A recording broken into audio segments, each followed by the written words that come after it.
Bound by fate, drawn by duty, or chased by fear, four souls step into the depths of a world still trembling from the echoes of an elder brain's fall. When the chains of Avernus tighten, one soul claws for freedom, fleeing the ember-lit gaze of a fallen angel who would see them kneel once more. From the shifting mists of the Feywild, a hunter steps forward, guided by whispers of worms and prophecy, tasked with severing the heads of a cult that would wake a god. In the shadow of noble halls, a man reborn walks a perilous path, his body reshaped by an elder horror, his mind defying the hunger that should consume him. Marked by twisted hands of the coven, a wanderer treads carefully, ever watchful for the eyes that seek to claim what was promised. And as their journey continues, so too does the stirring of forces that would see them broken, or worse, bound.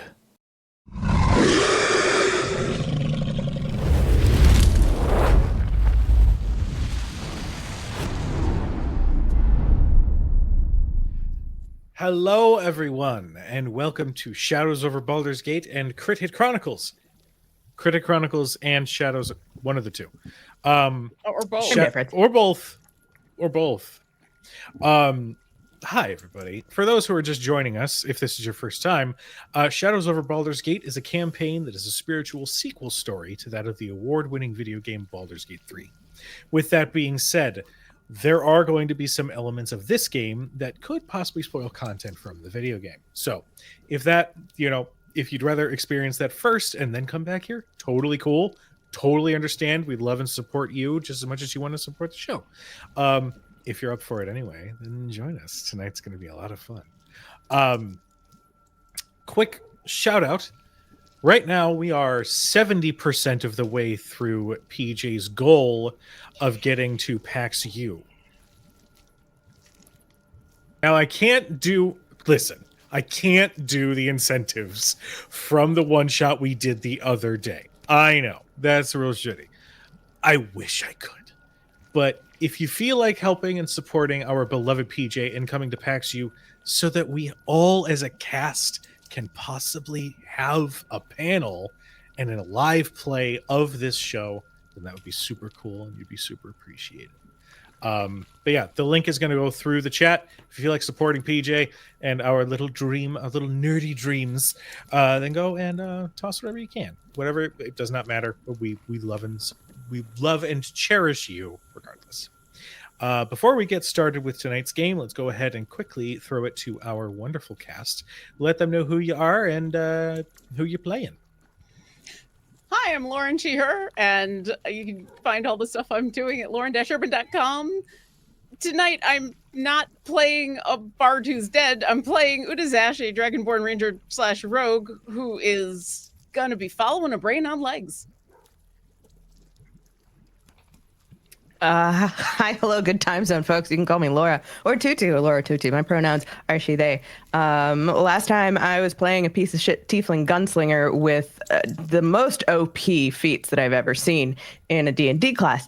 But here and now, for this particular session, I am playing our dear, sweet Celestial Warlock, Divine Soul Sorcerer, Winifred Frithiach. Hello, everyone. My name is PJ McGall. I want to give a huge thank you and shout out, or thank out and shout you, either one. Or both. I think I just spelled that last. Oh man, we're having a day. But I want to give a huge thank you and shout out to everyone that was not only in the chat watching the fundraiser game, but that donated, and everyone here that played and supported, and CB for running that wonderful game. But I'm going to be playing not Marcus Hellhammer the younger, Marcus Hellhammer the older. I will be no longer swinging a sword of light. I'll be back to bunches of punches, and I'm looking forward to taking that story of his innocence and the story of, I guess, returning to innocence. And from there, I'm going to throw it back over to Cujo. Definitely resisting the urge to get content ID'd by singing that song. Thank you so much. When last we left our intrepid heroes, they had met with Lady Miranda, who had explained the situation with the city, and had explained that there have been a series of acts of thievery happening throughout the city. The party, after that meeting, decided that they were going to explore and indulge in a curiosity in looking for the Marionette Man, an individual they had seen take a potion seemingly telekinetically from a vendor as they marched through the street with the strangest of movements. They eventually did move into the sewers, where they did end up finding that individual who was caught in a sewer ooze. And upon inspection, Leo made a discovery, and that is that this individual, this humanoid, was in fact dead, and that their body was being piloted by an intellect devourer. An intellect devourer referring to themselves as us.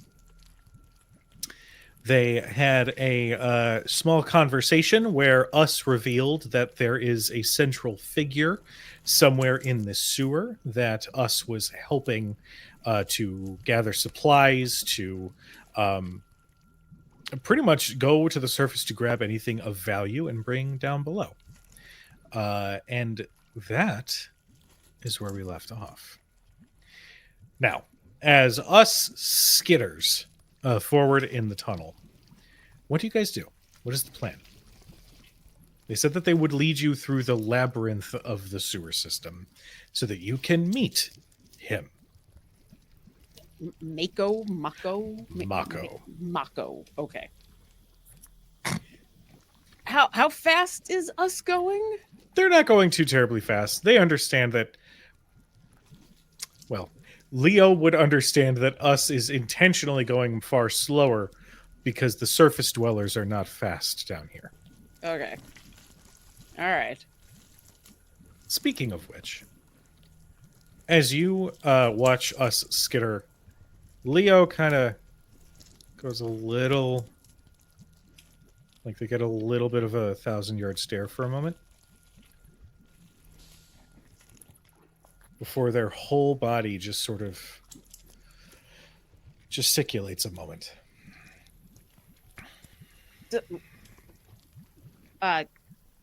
You okay? Yes. Shall we? And their form lifts again in levitation and slowly starts to move forward to follow after us. Okay. Insight. Go ahead. Oh, well, you have a passive.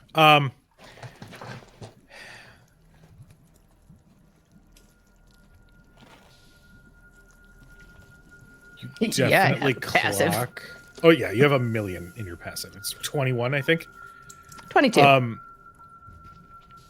The whole body language of Leo shifted just now.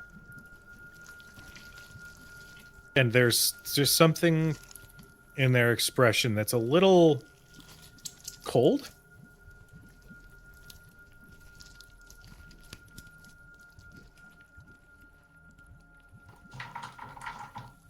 All right. Winifred just sort of like floating, like, I don't know, maybe 3 feet off the ground on her broom. She kind of halts,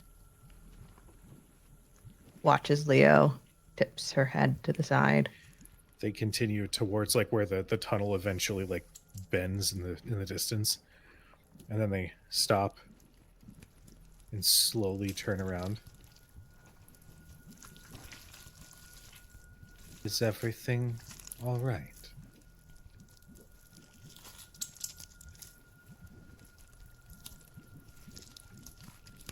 You just seem a little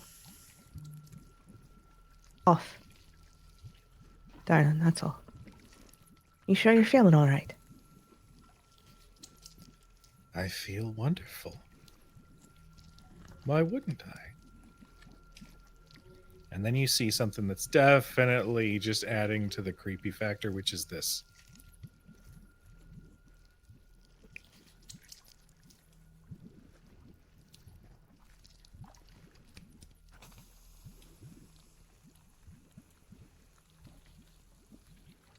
All right.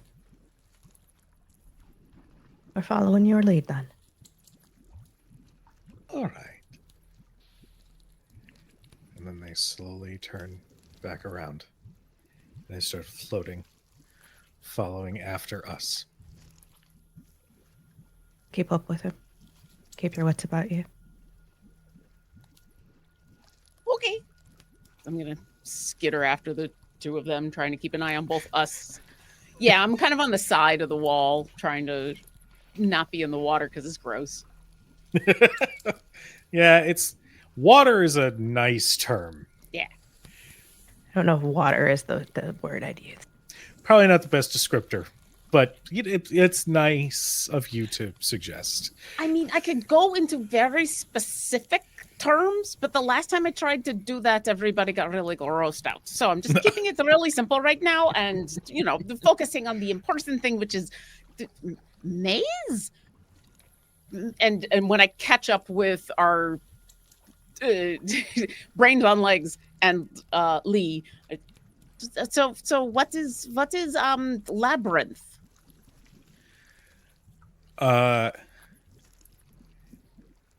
So Lee is still following, and us is continuing to skitter forward. And you see that the sewer systems does continue to turn and twist. And over the next few minutes, you truly do realize it really is a maze down here. But as you move forward and ask that question, Lee says, "A complex maze. Twists and turns. Dead ends. Ways of losing yourself. Quite a difficult obstacle for one whose wits are not kept about them." Why are you concerned about wits? There's a lot of wit concerning right now. I'm mostly concerned with just keeping everybody together. Udazash, make me a perception check. Sure. 22. With a 22, you notice that Leo hasn't blinked in maybe the last 2 minutes, 3 minutes. Like there's a little bit of that strain in their eyes, but they just continue to float forward.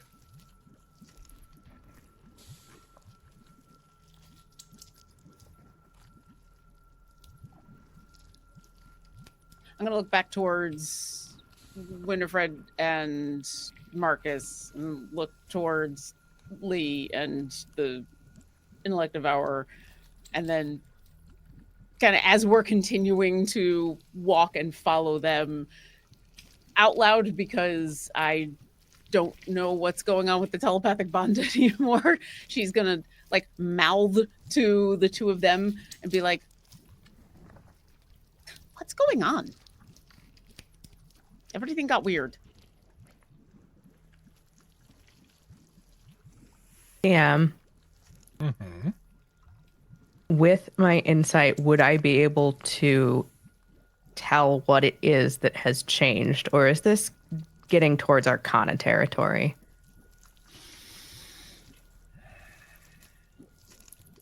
I'll give you insight.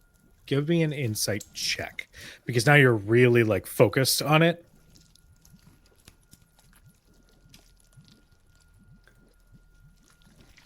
$21.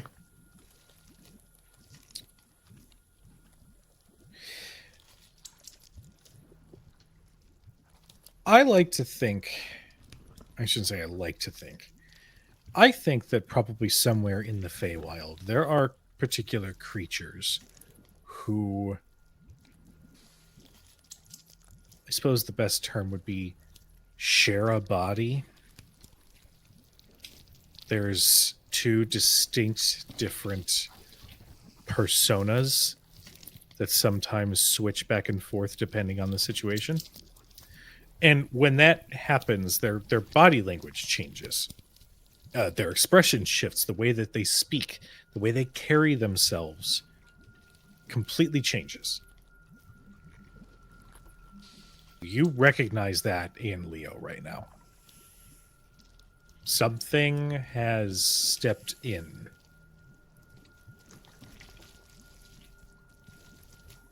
To Leo's shoes. Someone else is driving the carriage. Not literally, that. Something else has stepped in where Leo usually is. I have my theories, but I'm gonna take another quick look. Is the intellect is us still around? They're maybe 10 feet in front of Leo. We know that you're saying ghost, yeah, where there's smoke, there's fire. If us isn't us, then what that make? The likelihood that there's a we somewhere deeper here.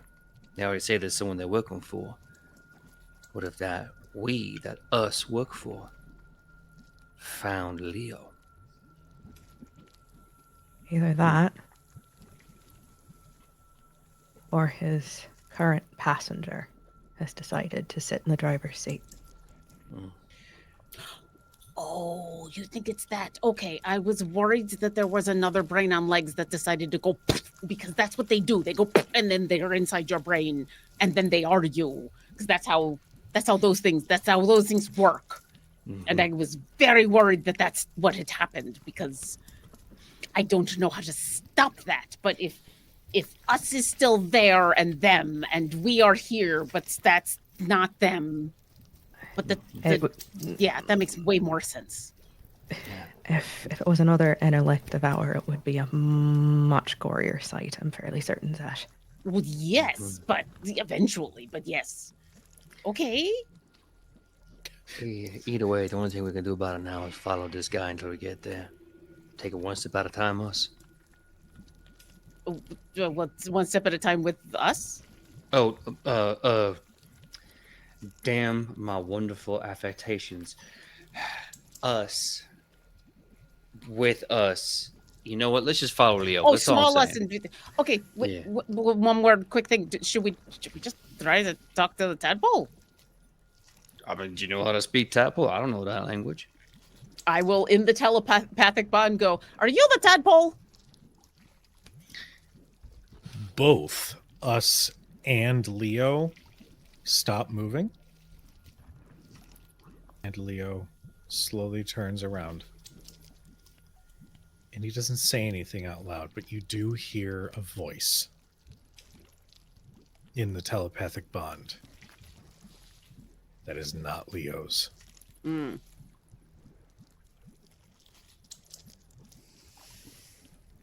We are something like that. Okay, then If what you are would you? like, you can have a name. We are Scion. Okay, what happened to Leo? Leo is resting. We are providing rest for Leo for the moment. How? It looks like you're still kind of up and floating about. His body may be operating, but his mind so tired, so fatigued. It needs rest. Rest from the pressure of your everyday lives.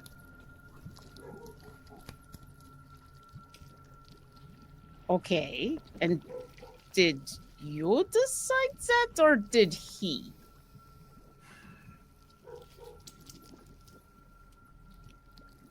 I will put it in terms that you might understand. But there is a part of your friend, just as there is a part of your minds, that is ever present beneath your senses, your subconscious. That subconscious and myself have come to an agreement.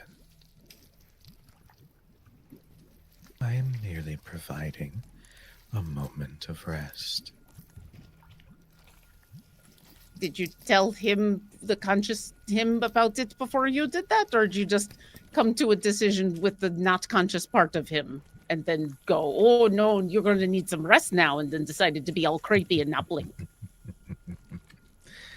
As that laugh is heard, it in the telepathic bond, it sounds like it's coming and echoing off of the walls a little bit. We know what is best for our dear friend. We know that he needs rest. He will need it for what's to come. Why? What's coming? Your dragon queen, your archangel who lives in Avernus. You don't believe that you need the rest before facing them? Oh, absolutely. I mean, absolutely. First off, they're not mine. They're just, they're mine to kill, but they're not mine. Second off, we all are going to need the rest, but we get to decide that for ourselves, not, someone else. Well, Leo, you blink, and you are somewhere further in the tunnel.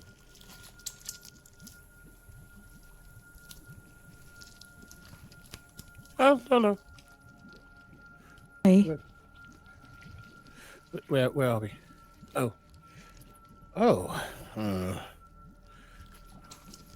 Did we? Oh, okay. Hello. Are we? We are moving forward. Yes. We're following us through the labyrinth. Oh yeah. Us. I assume there's a lot of discombobulation upon Leo for a moment as he tries to get his bearings. I will say one thing, Leo. Your eyes are burning and dry like a motherfucker. See him wipe their eyes a bit, trying to figure out exactly what's going on with them. But they, okay, we didn't go too far though. I don't know. I'm so sorry. I just felt like I blacked out for a moment. Yes. You did. The worm in your brain had a talk with your not conscious person and decided your conscious person needed a break and decided it without talking to your conscious person, and then we were talking to them, and now they're not there anymore. Oh, GM, just for my understanding, was it like backseat, or was it just completely, I didn't hear a thing? didn't hear a thing. Oh, that's Gowie. Did something go wrong? I apologize. I'm trying to. No. Leo, it was like someone flipped a switch. One minute you were there, and the next you just weren't. Are you all right? My eyes hurt, but I think I'm okay. Apparently, your brainworm does not know how to blink. And I think he said something about you being tired and needed a rest. I personally thought that was an excuse me, but yeah, he seems to be well aware of everything going on. And everything that's coming. Should I? What do I feel right now? chronicler. Make me an insight check. Also, as an additional note, because of that moment, you're going to take 8 temporary hit points. Because the rest, the idea of literally just turning off for a little bit, is kind of rejuvenating. Okay, that's scary. That's a little scary. Yeah, that's terrifying, but also like valid. Yeah. I mean, it could be cool if it was consensual. You know, it's just the non-consensual part that sucks. Yeah, for real. That's gonna be a 16. With a 16, okay. The best way I can equate this, and this is going to be a weird deep cut, but just follow me on this, okay? You know those games or those videos you watch where you have to turn and catch something moving or doing something untoward? As you kind of go introspective, for a slight moment, you catch that tadpole having just reset. Maybe I should be careful. If we're going into a place and that is drawn to it, then maybe it's messing with me. But I will try to keep myself as mentally prepared as possible. It didn't hurt you or anything, did it? No, we're fine. We're fine. Okay. We were more worried about you, because it did not know how to blink. You see me like actively blinking, trying to make sure I can blink right now. I'm like, Suddenly you're super aware of your eyeballs. yes, which is the worst thing, especially when you wear glasses and you're wearing your eyeballs. God. Mm-hmm. Oh no, I regret so many things about this right now. Yeah, I'm just like, okay. I think he probably instinctively moves closer. I think to Winnie. Not like going away from anyone, but there's a slight soothing energy that Winnie puts off around, and Leo picks up on that. So I think he doesn't really know what's going on, so he's just going to try to just follow and try to get himself right as we're walking. Okay. As that happens, first of all, I can't remember if I did this earlier in the day, but Winnie's going to cast Mage Armor. Christ on sale Mage Armor, because I don't know what's coming. Take your mage inhaler. And then she's just going to, because Leo, she's floating maybe 3 feet off the ground on her little broom. Yep. And as you walk closer, she's just going to sort of reach out and squeeze your shoulder. I mean, I think actually used to get about 3 feet off the ground. You notice that he matches you in height. Not even realizing he's just moving upward, but he just kind of floats there and he gives a smile. I will try to look into it. I don't want that to happen again. Whatever I can do to help.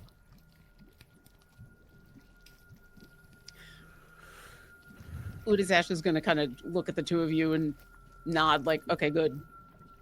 You're going to look after each other. He's going to look at Marcus, kind of nod, keep an eye on them, and is going to turn and take point and go find us. Uri, before you go, Yeah. I know the olfactory texture of this environment ain't one for snacking, but he pulls out from his pocket a long bit of jerky. And he says, "Well, it's always better to have a snack on hand. As opposed to nothing at all. Here you go." So if you want to eat that as a bonus action, you get 4 temporary HP from my bolstering treat. Hey. And Marcus will then kind of turn around to everyone else and go, "Oh, well, my man, it's me. Anyone else want pocket jerky? I got some pocket jerky. It's fresh made this morning." Well, what made you decide to go for jerky instead of the scones?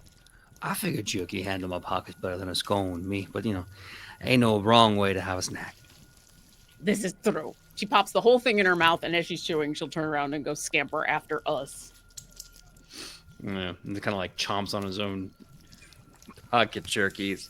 Terrible mom saying it the 5th time. I'm like, oh, it's silly. Oh, it's silly. I'm like, oh no, it's more than that. It's more than silly. Why do I keep saying this? Why? Funny. Why? I think like the 3rd time Marcus says it, when he just kind of looks at him and just, there's a quiet little snort. And he looks at you with a very silly, embarrassed smile on his face. He goes, "Now hush you. I didn't know what I was saying. No, now I do. No, I'm not gonna say it again." I don't know what you're talking about. I didn't say a goddamn word. That's right. Would you like some treat? Trying so hard not to say it again. Leo, in the telepathic bond, you hear from us. Don't make them say that again. I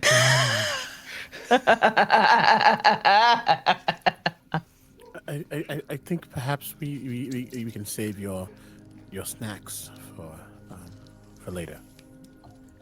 All right. Well, if y'all want a snack, just come into Old Marcus. I got them ready for you. Slowly put them back into my pockets. Finish chewing on my own.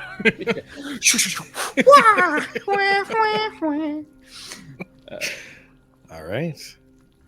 You all continue forward, following behind us. And the maze of these sewers is quite intimidating, if only because everything looks the exact same. There are few moments where you can spot a difference between that tunnel and the one that you saw maybe 5 minutes prior. Wait, no, do we loop around? Like there's a solid moment where you kind of have to question, are you actually making progress? Until Us turns a corner and approaches what looks to be a break in the wall. Some of the bricks have been completely destroyed, and there's this ambient, almost purplish blue glow emanating from that opening in the side of the tunnel. And they continue to skitter forward, and then eventually, as they come to that entrance, the brain turns back, and you hear in the telepathic bond, "Close he is. We must go further. Go further."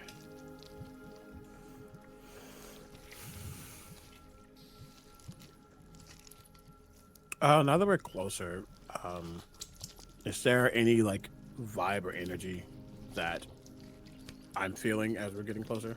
Make me a perception check. This is not a succeed or fail. This is the higher you get, the more detail I will give you. Mm-hmm. Because Barnabas is specifically a cranium rat, can he help me? Absolutely. Yes! I got this. You're thinking in the wrong direction. That is an 18. Okay. With an 18, you absolutely can feel the psionic energy get a little bit stronger the closer you come to this entrance. And with that 18, similar to what you attempted to do on the surface, you feel ping, ping, ping, ping, ping, ping. It's like radar. Is it like Cerebro? It's a little bit like Cerebro in that something matching the energy that you yourself have pings in your mind. Several pings in your mind. And with an 18, I'll give you that what you're sensing. You know what, actually, just to be safe, I do have 2 luck points. I can use 2 luck to give myself 2 to Oh, yeah. I did only 1. Yeah. Okay. I'm gonna use the 2 that I have to go up to a Okay, cool. Yeah, luck you could just do 1 for 1 Yeah, bonus, 1 for 1, or you yeah. spend 2 to reroll d20. Yeah, I'm gonna do the 1 for 1 twice to get up to a 20. Cool. With a 20, you can hear. Now you're still a little distant, but you can hear some thoughts, some latent thoughts. Hungry, haven't eaten sometime. Have to make it back. Wonder how they're doing. Like you're just hearing passive thoughts from other individuals that have the same energy as you. Mm-hmm. And that brings up a point. None of these thoughts are uniform. None of these thoughts are like a hive mind. These are individuals that you're just sort of accidentally picking up a little bit of residual thoughts from.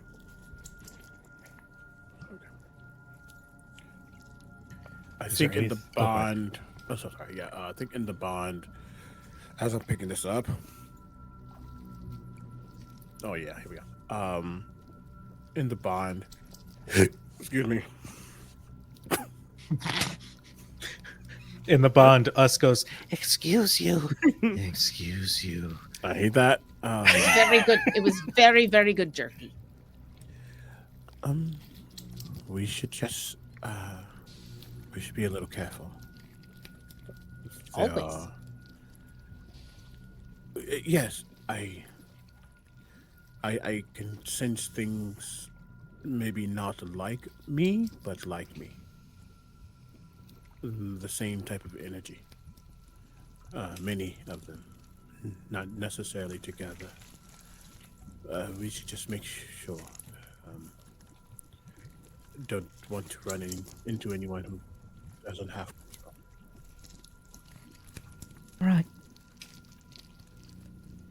Besides, we're just here to figure out what's going on and talk. Doesn't have to be anything more than that.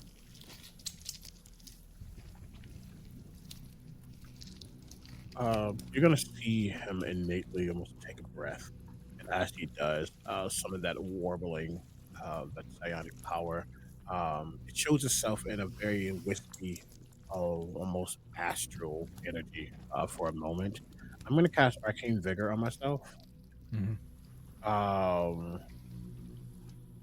Mainly, while it does heal, the main purpose is that I'm expending hit dice, which means per my vial, I can get 4 psionic dice back. Nice. Okay. Because I'm going to probably need it. Yeah, just a little worried. So I just want to make sure that I'm on the up and up. But that's all I will do. Okay. You all follow us into this opening in the wall, and you come to a very clearly not man-made cavern.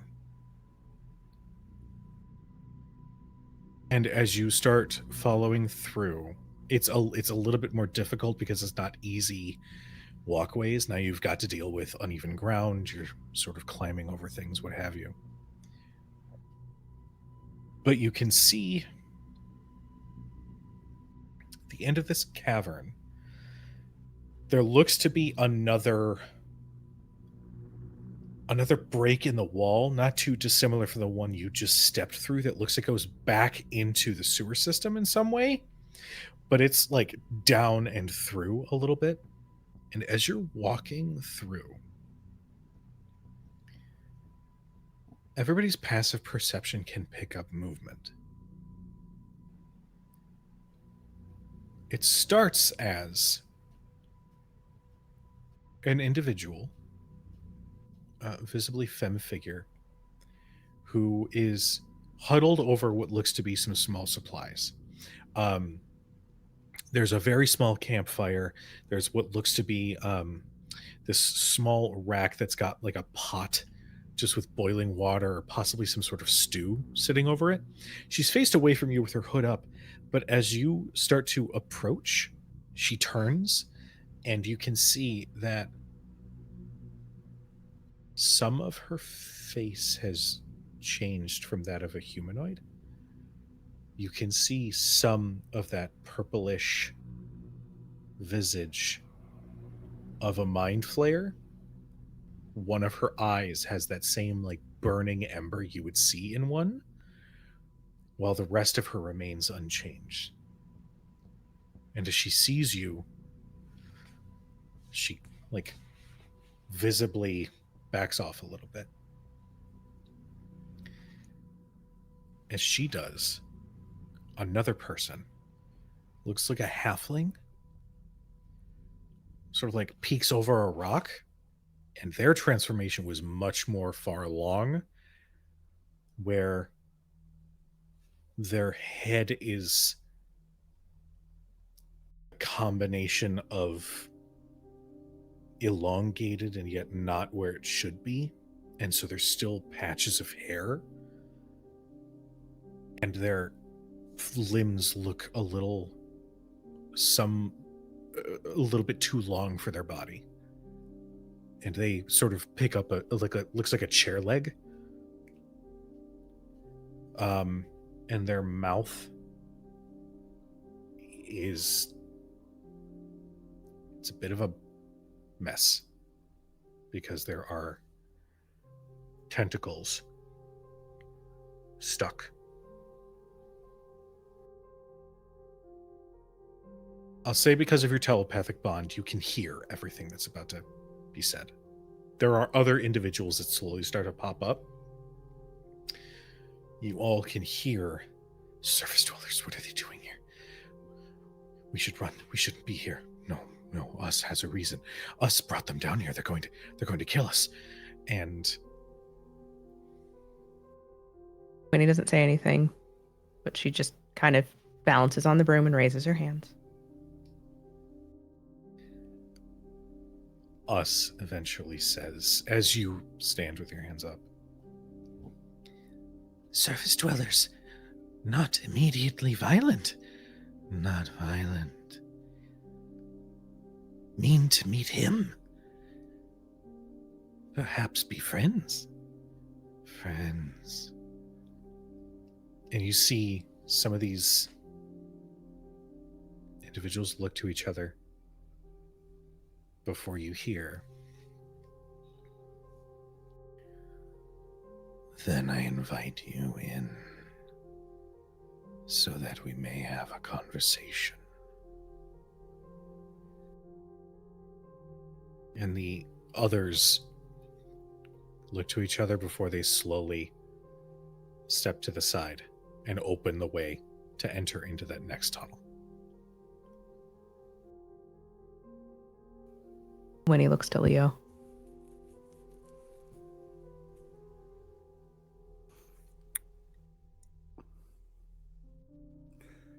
It's as if you all hear not a slamming of a door, maybe like a shutting of a window to like mute the sounds outside, but not make them completely silent.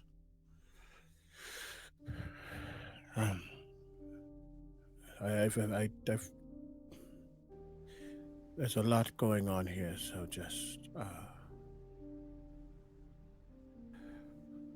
we should be respectful, but also we don't know what to expect. Let's just go slowly.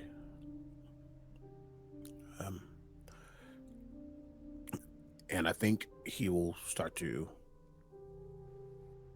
I think he gets back onto the ground proper. He's not floating. I think he gets back on the ground proper and begins to walk. You don't take a high insight to see that there's a timidness or a nervousness about what all this is, because this is the first time he's been around anything like this, really. And he doesn't really know what the protocols are or what is the next thing he should be doing. So he's kind of like relying on his friends. Just, okay, we go forward? Great. Do we get the sense you want to lead the way, or are you okay if someone else takes point? It's not a want. I don't think he wants to lead the way. But I do think just his feet are naturally moving, in the sense where it's like he's probably going to take point, but it's not necessarily on his own accord, or it's not necessarily him being like, "Yeah, I'm going to lead this shindig." But so it's one of those things where if someone is with him, it won't. He won't be like, "No, go back." Okay. I just think he is starting to move. And he kind of straightens up slightly. He's still in that amalgamation form that he has. That's somewhat a new normal. But every so often you see him like move and like clearly not touching anything outwardly, but clearly stroking what are his tentacles. And just not like a but just like touching and feeling, because even though even though he does have this visage up, this disguise, he knows what he is beneath that. Okay. I think Winnie actually comes to like walk in step with Leo, not next to him, but like just behind him at his shoulder, almost like she's flanking. And she's actually going to pull her hood back. We're here. All of us. Oh, let's see what we can find. You all step through one by one, and this tunnel that you're entering into does not have the same active roiling matter at your feet. In fact, it is empty of that. You can see the stone is much older. This must have been an old sewer system that maybe was abandoned for whatever reason. So it doesn't carry that same stench, but it does still, it feels heavy. The air feels a little heavy in here. You see more of these individuals as you step through, and I don't need a perception check from anybody for you to notice. Nobody went through their physical transformation in entirety in this group. Everybody's still has some element of their former form prior to the Absolute's attack, the trigger to try to change everybody into more mind flayers. But you're eventually led to an inner chamber. This must have been some sort of junction point. There are many tunnels that split off from this one room, the majority of them looking like they've been caved in, whether intentionally or otherwise. And in the center of the room is what looks to be like a makeshift throne made with pieces of the Nautiloid. And upon it sits an individual who's like the ambient light. It's sort of like a deep blue. It comes from behind, so it obscures some of his features, but you can still see the pointed, sharp ears of a drow. But instead of the deep blood-red eyes that you would typically see, these are glowing a vibrant purplish pink, and they just observe you all as you enter. He is seated with sort of regal posture, if leaning a little bit on one of the armrests. You can see long dark hair that kind of comes down over armor that is a mixture of dark leathers and deep gray cloth.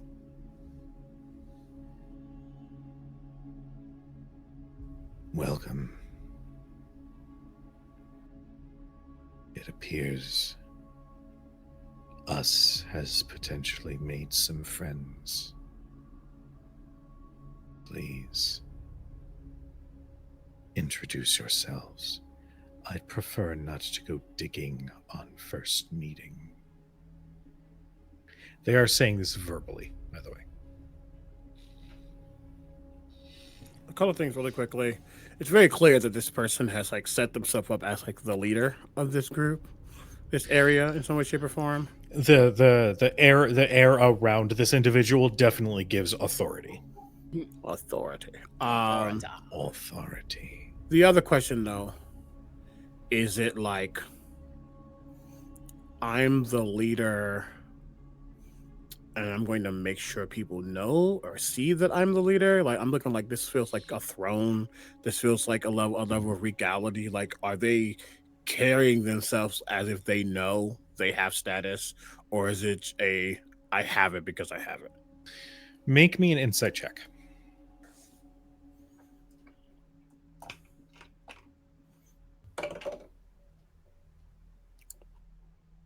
$25. With a 25, you get the sense that there is a small bit of ego in how they carry themselves. But they're not flaunting it. They're not lounging in this throne. Mm-hmm. And that tells you that this individual maybe accepts that there's some sort of authority that they have been given, but they don't carry themselves like I am amongst my subjects. There's even, when they regard some of the other creatures and individuals in this chamber, there's not a sense of domination that you would get from this individual. And that's actually my question. Who else is in this room? Are there just other folks? Are there obviously other guards of some sort? What's the other populace that are around? You can see around you that there are more individuals matching the description of those you had passed already. These seem to be more confident. There's a little bit of that glowing purplish energy behind their eyes as well. And they are armed with what look like simple spears.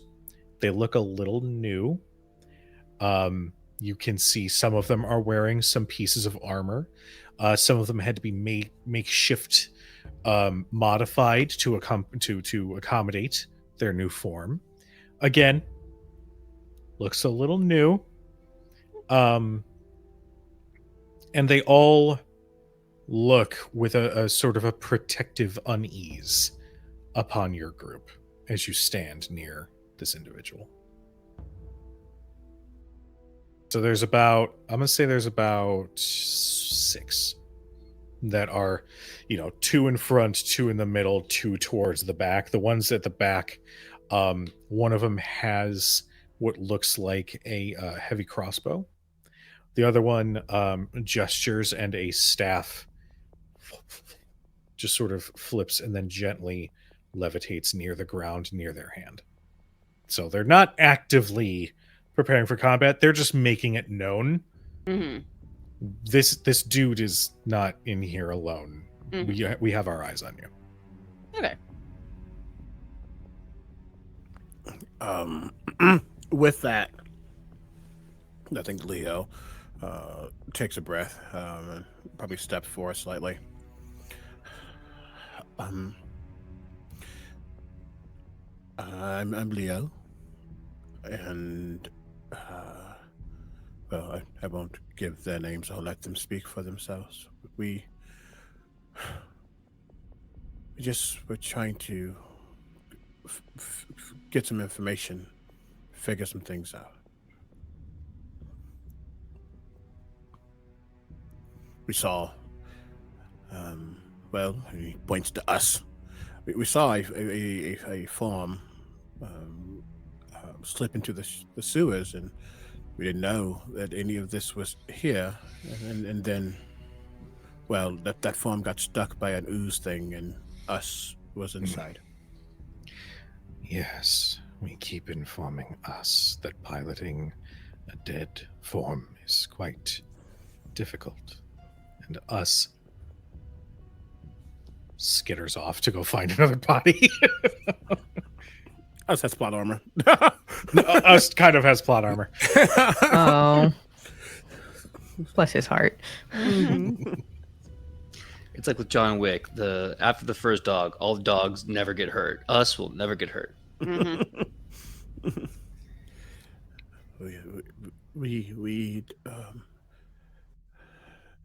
I'm sorry. That is, I never knew that all of you all were down here. We meant to keep it that way.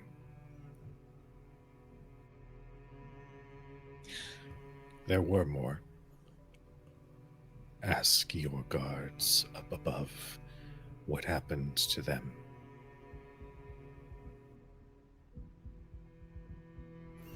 I can guess. I don't want to, though. That's one of the other reasons that we are here. Hi, Ujazesh. Nice to meet you.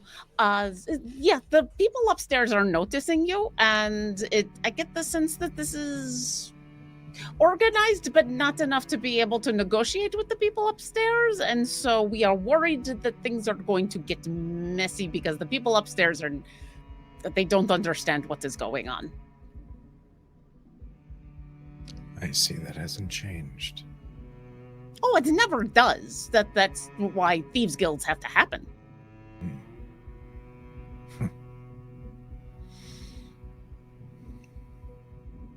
There's also there's a lot of other things going on, and I guess now we're realizing that there's probably too many things going on, and people are, or those above are freaked out and are trigger happy, I guess. This is Listen to fair. me. This is the Sword Coast.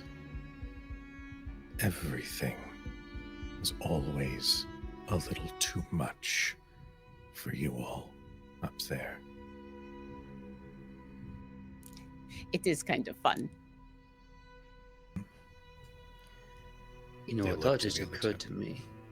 Oh, I'm sorry. What was that? Oh, well, go ahead. Sorry. Well, no.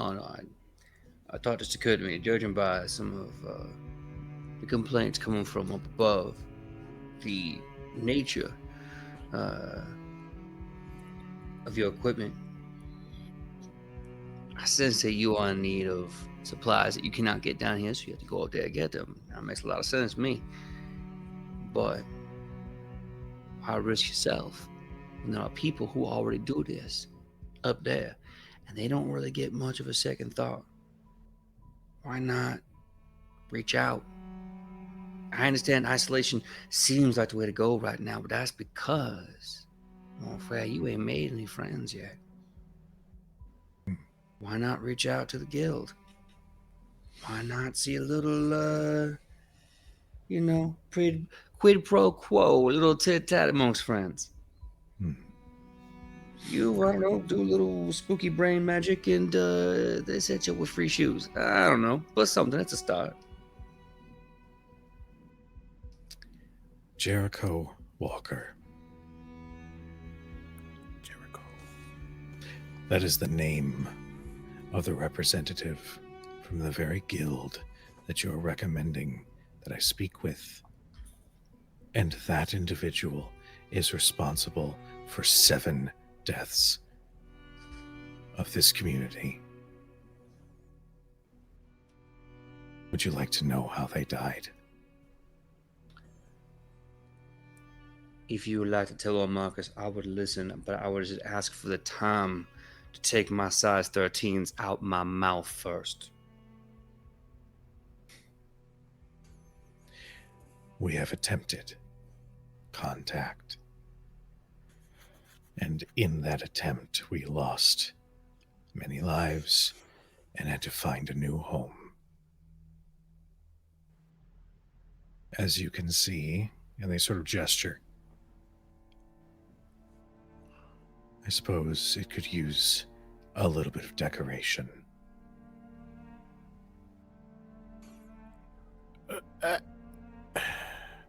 At Marcus's words as well. He's not looking at you, Marcus, necessarily, because he's looking forward, but the energy definitely shifts slightly within Leo. A level of maybe it's confusion or not anger, disappointment, maybe.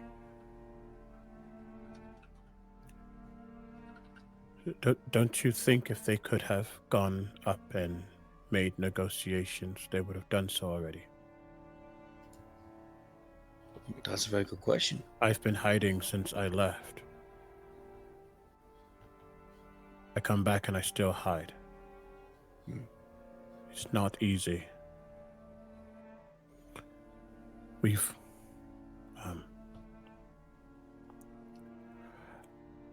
I think at that, disguise goes away. I think you see the almost shedding, the shift as the full illithid form of Leo shows.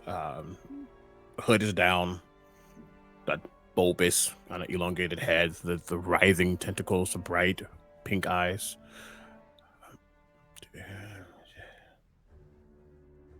I can say personally I understand why. And I want to do what I can. As you say that, the window is closed, right, in the telepathic bond. You hear several comments. They fully transformed. There's nothing left of what they were. They're full illithid. Several are remarking that you are the first full, quote-unquote fully transformed individual that they have encountered since that day. And I assume fully transformed and not under the control of someone else. Mm-hmm. Are they saying this out loud, or is this in psychic emanations? It is all through psychic emanations, mainly because there seems to be an understanding that some are quite literally unable to speak any other way. Are we all getting it through the telepathic bond, or is only Leo getting that at this point? I leave that to Leo. If Leo decides to truly open it, so what Leo experiences, it's shared with everybody, I leave that up to you.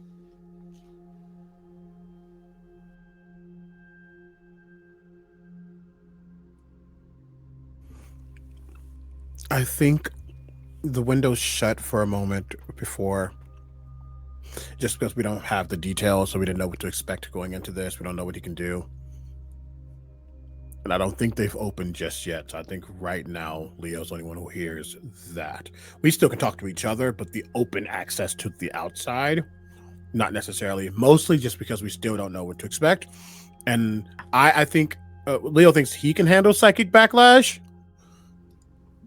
but doesn't know what would happen to y'all. So just being safe, because there's a lot of it down here. That makes sense. Yeah. That's fair. Yeah, I think. Yeah, that makes sense. So, Leo, Utazash, what are the names of the remaining two? You can call me Winnie.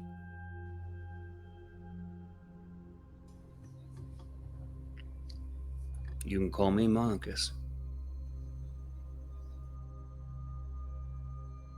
My name is Mako.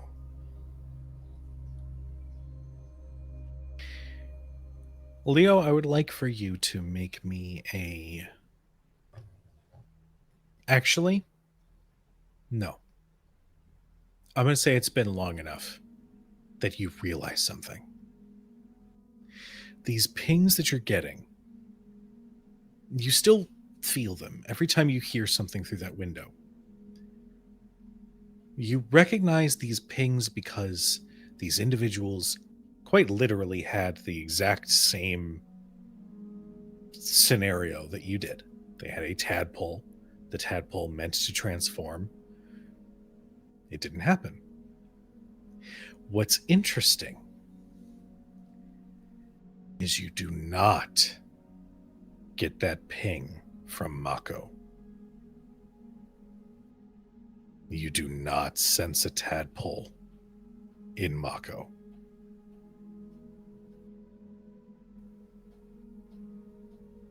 What do I feel, if anything? You feel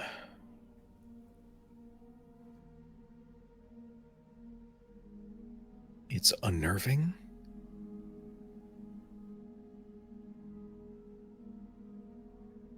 You feel something that is so akin to your own abilities,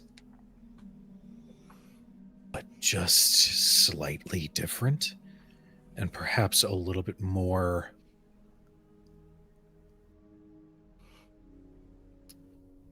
not unstable, but it's like a very, very close relative to the energy that you exemplify. Because you, whether Leo has understood it or not, Leo has achieved some level of connection with their tadpole, and that has elevated their abilities. That's literally what happened on the Fields of the Dead. This energy that you're getting from Mako is something similar, but without the tadpole. Okay.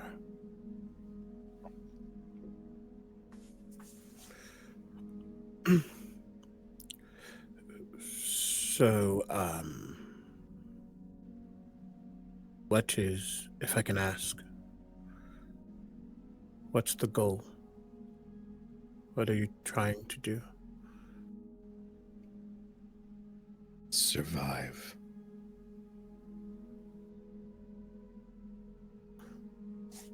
Sorry, let me ask one more thing. I just realized it. Sure. Especially after he says survive.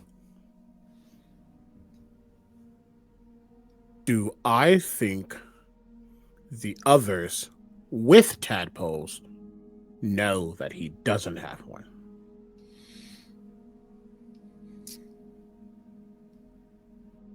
Yes. Okay.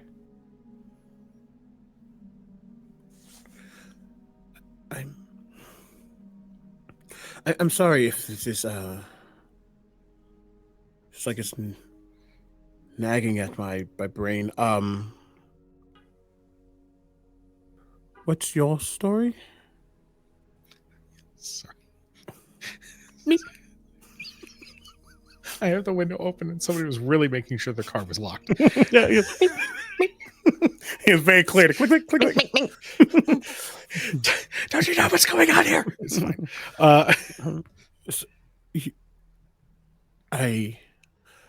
I can tell that something's different about you. I mean, there's something different about me too, but I don't. You don't have one.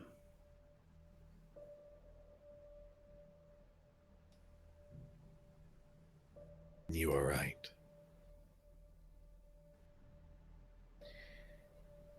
They stand and slowly lift.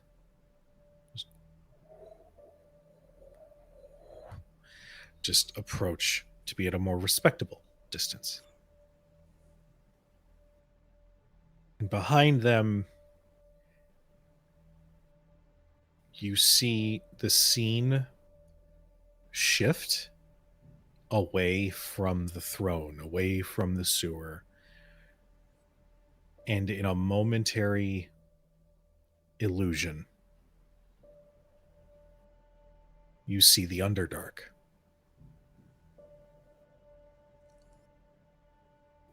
You see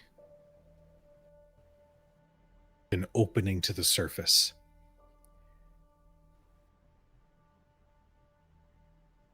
You see a nautiloid ship crash to the ground.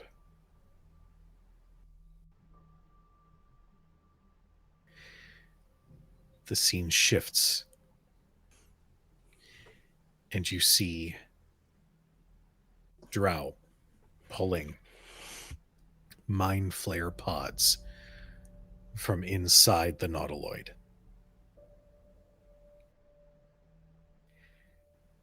The scene shifts once again, and you see Drow sworn to Lulth, modifying, changing, manipulating these pods at the behest of some individual whose features are almost half spider-like.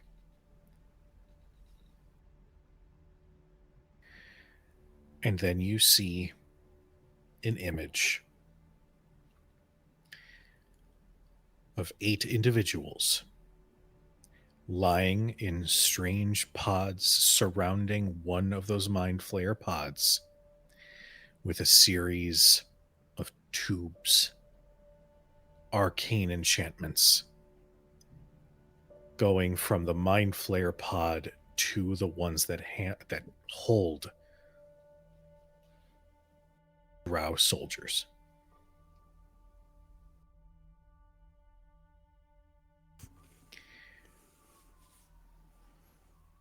You on the surface believed that the one that had crashed near your grove was but the first. But in reality, 12 years earlier, a small sect of what was once my society encountered one of their own, slaughtered the living illithid aboard, and took the pods for themselves so that they may, how did they put it, evolve. It was yet another tool that my former mistress planned to use to overtake your surface.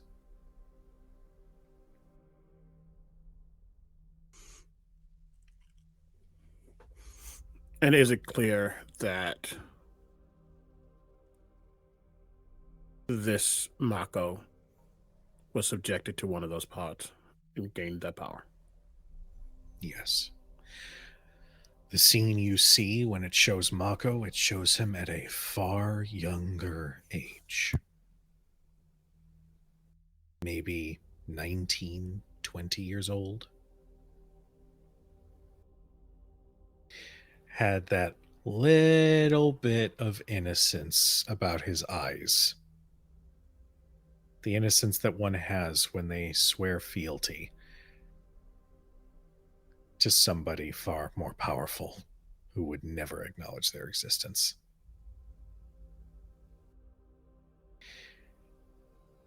I ensured that the capabilities of their meddling would not bear fruit. And the scene changes one more time, and that cavern that held dozens of pods looks to be in flames.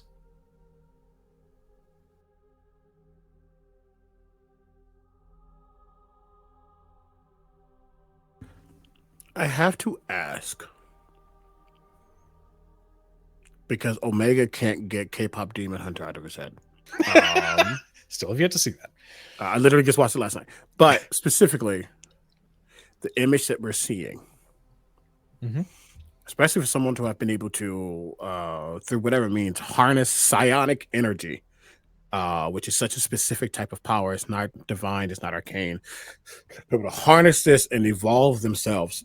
And so much time has passed since then. It tells Leo, at the very least, that it's clear that this person has a pretty finite control, like an understanding of that power. Is this image doctored at all? Ooh, good question. Make me an intelligence check and add your proficiency, aka make an investigation check. You know what I mean. Okay, that doesn't matter. Investigation or that?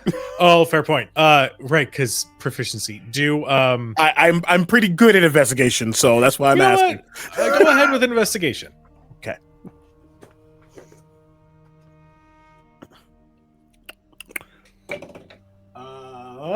Okay. How much do I want to know?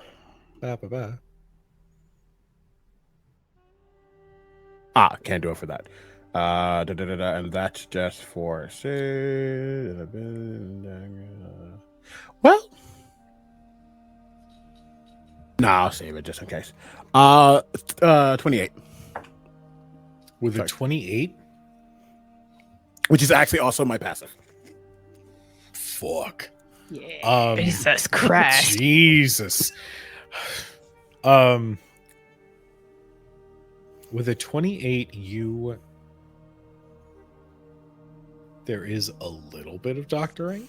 I guess more so, in memories and things are always going to be shifted and changed based on their own perception of the moment. I'm more looking to see, is anything shifted that makes him look better? Or did he have more say? Like where did he really, like what's his energy about this? That's what I'm trying to see in the discrepancies. His energy about this is purely, it's purely meant to hide the gore of what he had to do to those that he once called his siblings. Okay. That is fair.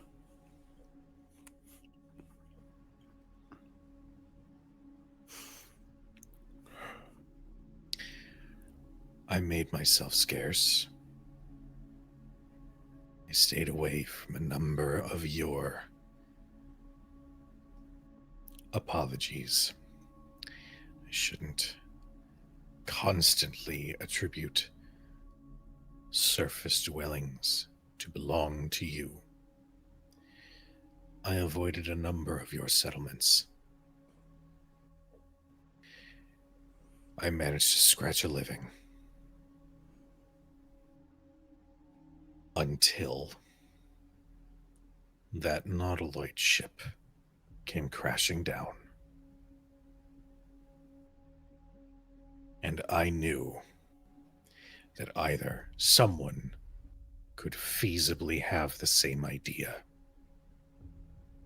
or that something far worse was being planned. I followed behind a group, attracted chaos everywhere they went, slaughtered many. And when the attack on your Baldur's Gate occurred, I did what I could. I did what I could to exterminate the Illithid that were infesting the city. But when the Absolute fell, all I could hear with my ability was a mass sense of confusion and fear. I could see past what many of those above could not. Many had been cut. severed from the hive mind that the Absolute would have enforced upon your society. And they were terrified. I saved who I could. I recognized a similar self-loathing that they carried. I recognized it as it matched my own for what I have become. I chose to step in and try to offer them a home. It's nothing glamorous, but if it means they live and there's a chance that something better could come, then I knew I had to step in.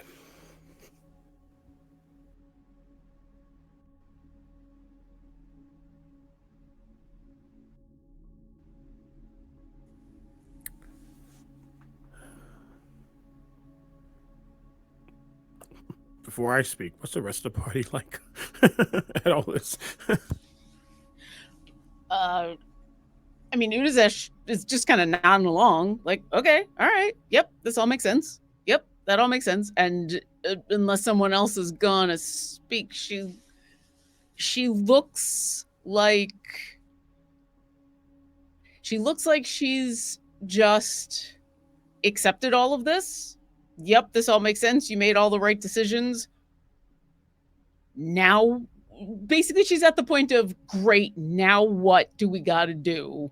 Because obviously you're at a point in where things are going to become untenable.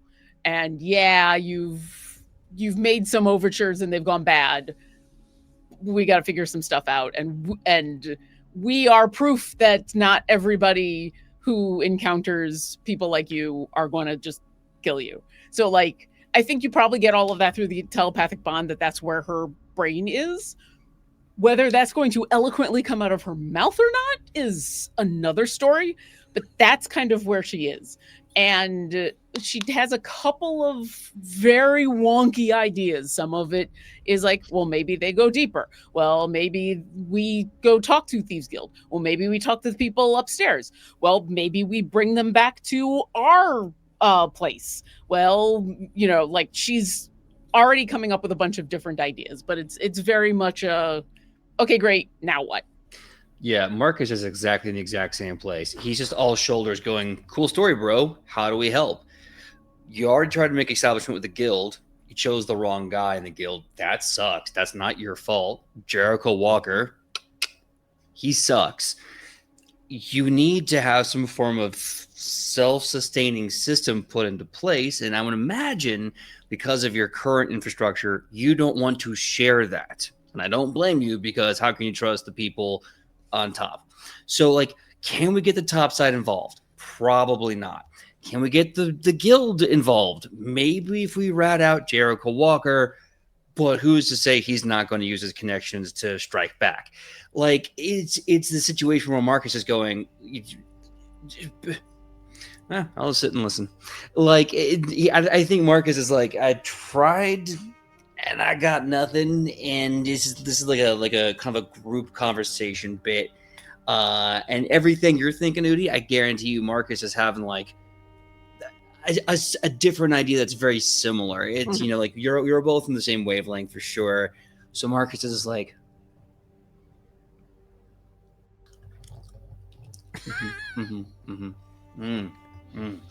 that's where he's at. Winnie's bleeding heart is on full display.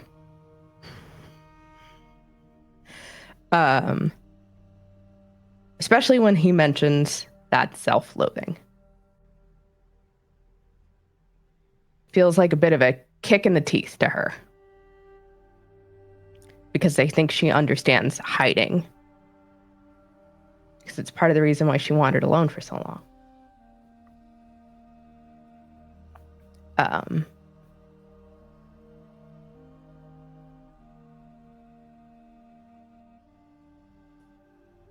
And on a similar level, she's thinking, and I don't think she is considerate of the telepathic bond at all. It's, well, all right, if we might be able to figure out some sort of middleman, and that way they don't have to deal with the topsiders. Or is there enough space at the bastion? I mean, at the very least, we've got that. No, Of course, there's enough space at the bastion. We've got so much space. They had like 3 billion people there before we took it over. But also, this their home now. I'm pretty sure they want to keep it, grow it, make the community work with it. Maybe. If they want to leave, they can. I think we can definitely house them in the bastion. But do they want to go anywhere? That's not for us to say. True, but at least it's an option. And we know that there's people there who are not going to freak out when they know who they are. So, And if they do, we can set them up. Ultimately, with what I've seen and what I've gotten, it feels like, to Leo, it feels like Mako is truly trying to make not a way out of no way, but is becoming it's not even like a savior complex either. It's just these people who have nothing, who have been reduced to supertenants of and listen, we already know Baldur's Gate don't give a singular shit about the lower city. So now we have people living underneath the city, and they're going to care even less. So, and you can see Leo is listening. No, go for it. This is also me. Like, I'm playing the game again, guys, just so you know. So like, there's the sewers, there's the lower city sewers, there's all that shit that you wander through where you find the slimes and the like where Minsk is trapped and all that shit, and where you battle like the Roa and the ball cultists. But there's an actual like city under there. Mm-hmm. Before you go down to the temple. Like, yeah, it was awful, and it was where the ballists held up, but the ballists are gone. And there's still a city down there. There are buildings, there's infrastructure. Sure. Not bad. I don't know if Winnie knows that, though. Oh. That was a Laura thought. Sorry. I'm putting it out there because, like, Leo might know. That's all. You might. Or maybe there's some sort of like, oh God, would they be able to sense a large amount of violence or maleficent intent? Because if they could sense that, yeah, it'd be like a beacon to show them the way.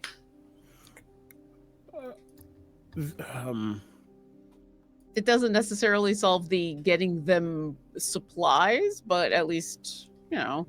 Yeah. It's better than, squatting in the nexus of the sewers. They could have an actual, like, space to lay their heads, and then we help them figure out how to get trade down there.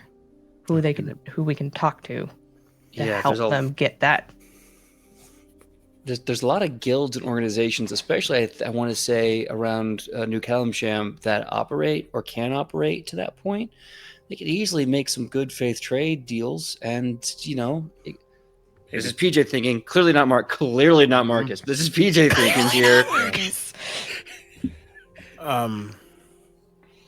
Leo steps forward slightly, and I don't think it's a step in this moment. It is a slight float forward.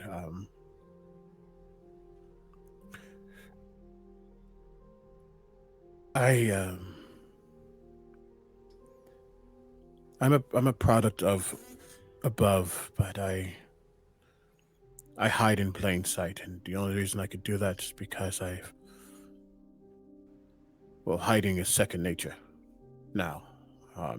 And as I say that, they flipped to the face that they had as they got in here, and then flipped back, and almost like but even that's not living, and I know that. I don't think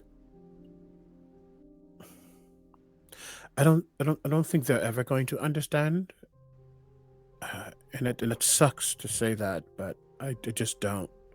They don't even care about. And maybe I was the same when I was a noble, but they don't even care about the city that got ruined with the battles, and the upper city's fine.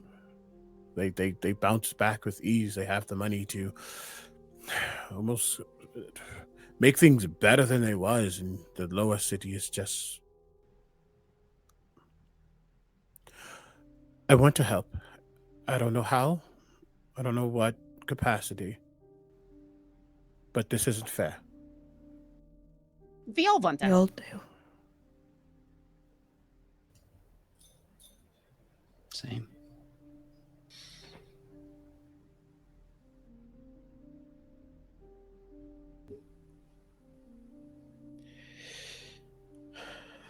Help how? Well, that's what we're trying to figure out. I won't lie to you. It's not going to be something that happens overnight. We're also dealing with, I don't know, a mean dragon goddess and a bunch of other things all at the same time. And technically that's really what we were starting with, and now we're learning more. But there's a lot happening, and I know a lot always happens, but there's a lot happening right now. And I mean, we're only four trying to save the world, but if I can try to, in whatever capacity I can, whether that's sending the right people or helping with, actually, I didn't even ask. Honestly, no, I'm not even going to be. I said before that Leo never really was with the lower city, so I doubt he has any idea of what could lie in the sewers of all places of the lower, the undercity. Leo. What about Granny? Granny could help. You mean to entrust our survival to your grandmother? No, well, no. It's complicated. She knows how to use a knife very well. And y'all won't be the first person with those special brain mites that she has loved and taken care of. It's not a brain mite. Don't call it that. Oh, it's it's more like a amphibian, like a tadpole, right? With respect, it is not an amphibian. And I may not have one, but perhaps don't compare them. I don't think ultimately we will have an answer, but I want to try to do what I can.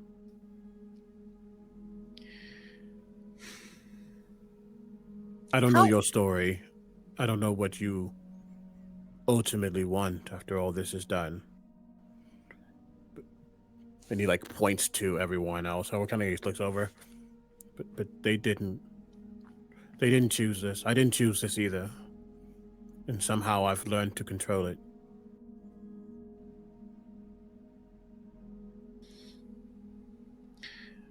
That is... Forgive my observation, that is impressive. Well, to be fair, I don't know if it's because of how... See, I grew up noble, so I grew up learning about wizardry and all the arcane things. And then when this all happened, I felt like an innate power. And then I got attacked by a necromancer with a lot of magic. And I guess something happened, like A plus B, maybe plus C equals this.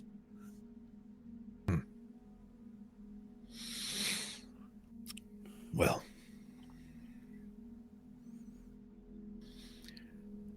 this granny, does she reside in the city? No, Elturel. Ah. That city just came back. hasn't it? Not just, but yes. Time. Difficult to keep track of down here. Make me a persuasion check. Well, while he does that, Uzash is just going to ask, how attached are you to these suits? Can I help? Go ahead and roll with advantage.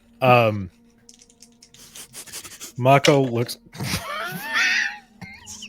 That was a sound. Mhm. Wow, nose breathing. Stop. I don't know why. It's like Teddy, like nose buried in the ear.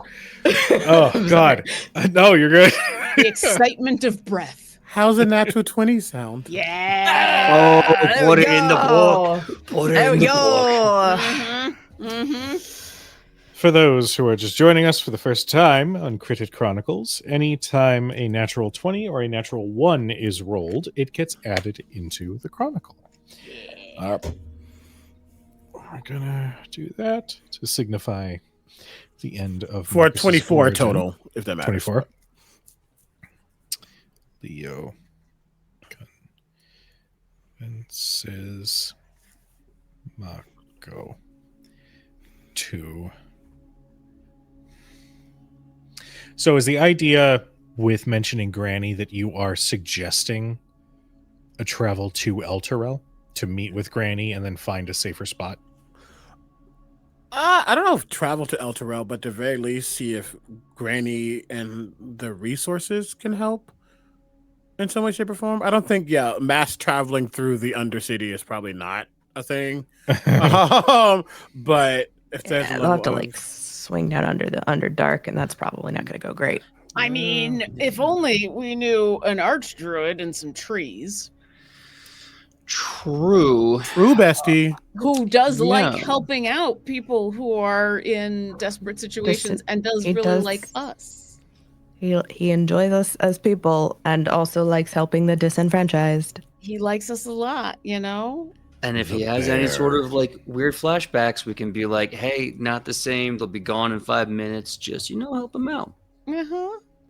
You speak of the bear. Oh, I mean, I do have the bag. I could see if he's awake. Halsin. Oh. Oh, you know him.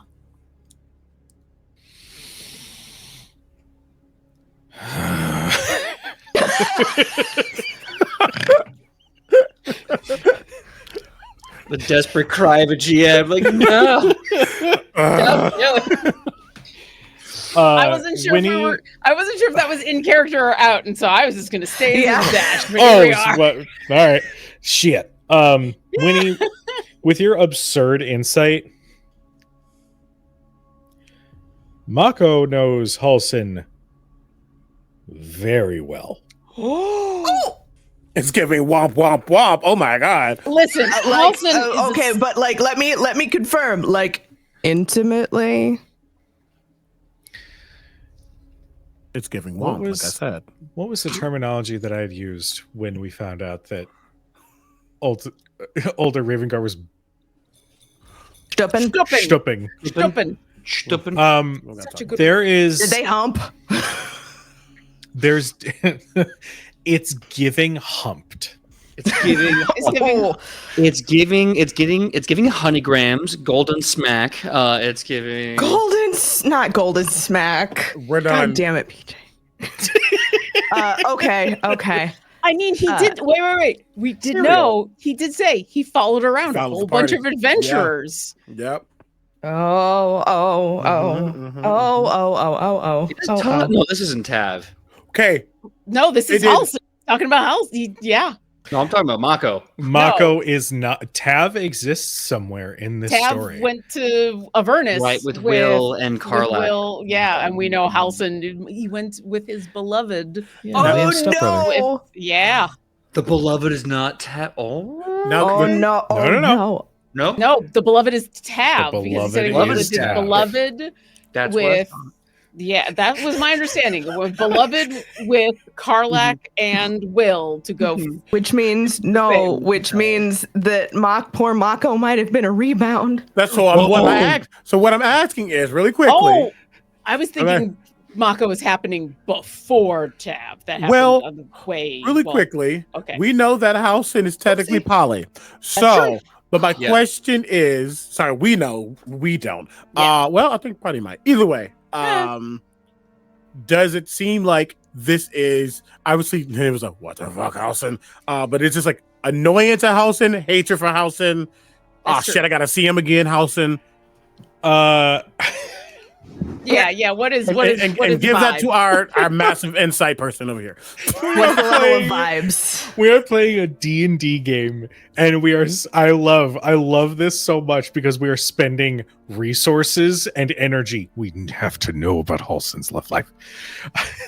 It's also important to how we go forward. It is true. It is true. It establishes. Okay, so yes, DM is the vibe like, oh God, this motherfucker, or God, this motherfucker. If I see him again, I'm going to stab him in the face. It's Mako is a very he tries to carry himself with walls built up and is not afraid to check somebody, right? You definitely get that from his body language. Like, he is carrying on a conversation with you, but you definitely get the feeling if things go left, he is not afraid to throw down. It's more like he wishes it was the second option. But in reality, it's that, like, I literally can't. I literally cannot kill him. I cannot kick him to the curb and ignore. Oh, buddy. Buddy. Okay. I think in this moment, as you guys are like reading him and reading his reaction, his eyes narrow just a little.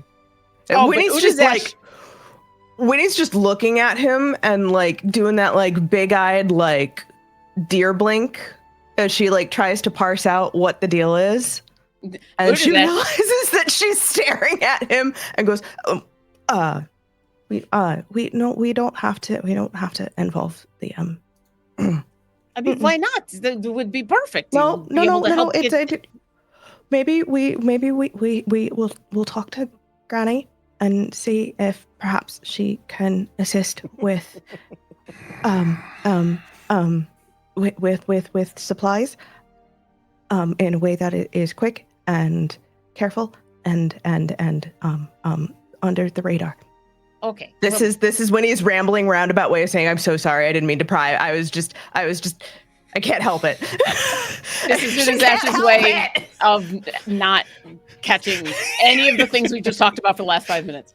Okay, I was figuring that was if you were not like super tied to this place and okay with everybody like moving, like we got a whole place and that was going to be an easy way to get all of you from there to there, and we just ask Halsin to do the whole tree thing. But if that's not a thing that you want to do, we can figure another way if you want to do the move. Like, if you want to stay, we'll figure something else out.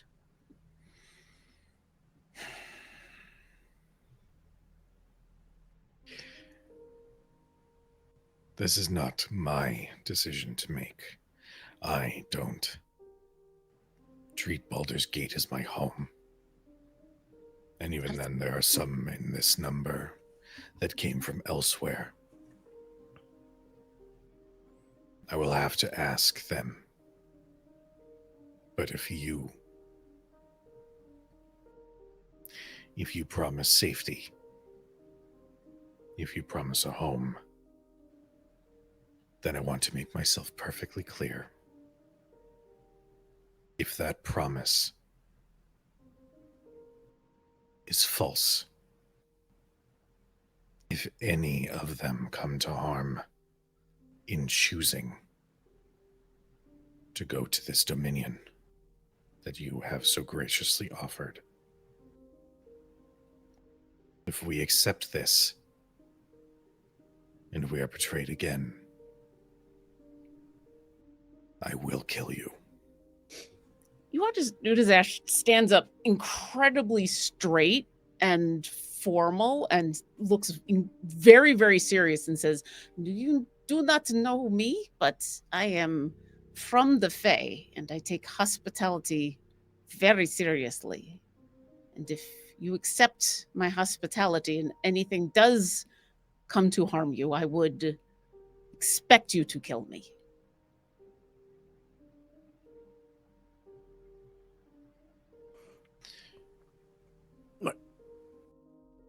I don't want to die, so we won't. We will make sure. I mean, well,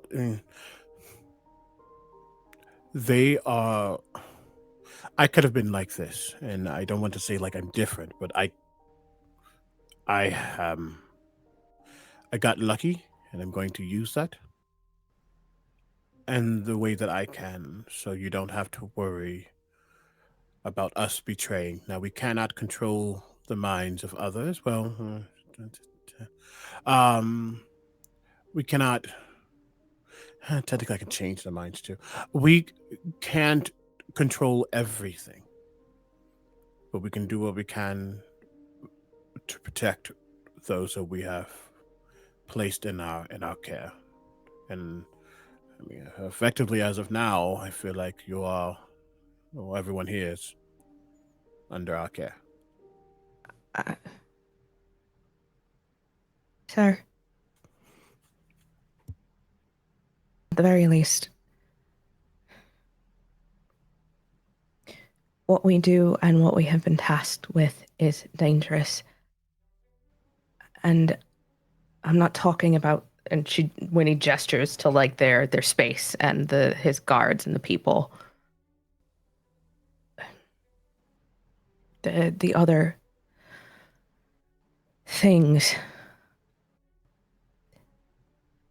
at the very least, it will likely put a target on our back. When it comes to us, this party,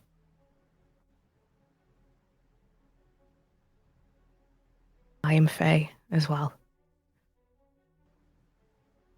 And I'm more than willing to provide my hospitality.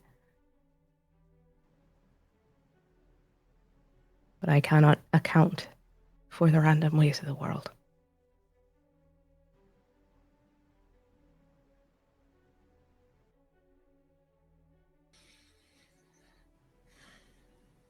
He looks to Marcus.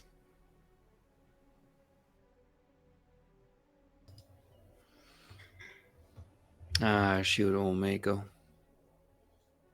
We're all just trying to get to the end, aren't we? I want to see you two happily ever after, and I know that ain't something I can promise, but it's certainly something I can spend a lot of blood, sweat, and tears doing. Besides, I see no reason to be rude to you. I see no reason to want to hurt you. You ain't hurt me.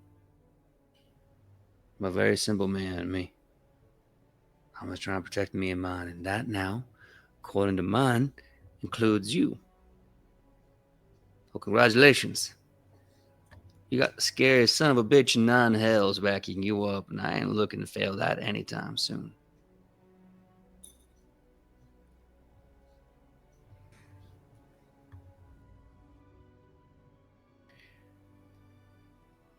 Make contact with your granny. Make contact with your druid. I will speak with the others.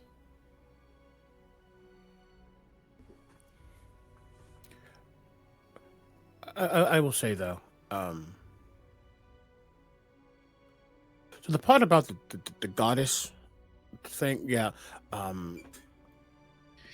If you house us, if you provide us a home, if you provide us with something that we have not experienced in quite some time,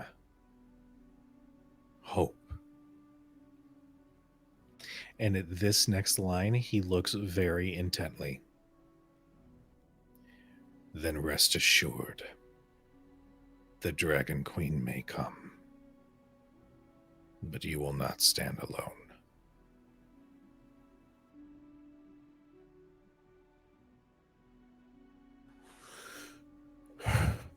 then I should.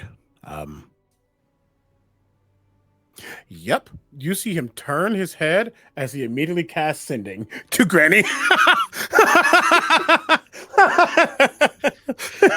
Sounds good. See Marcus having a moment of like, yeah, and then this thought dawns on him and he goes, I need one of y'all to go to one of my drills because these people need to know they have to fight with you. They will. Or else. But it just might be nice to have you there so they know what y'all look like so they can protect you when the time comes. He looks you up and down.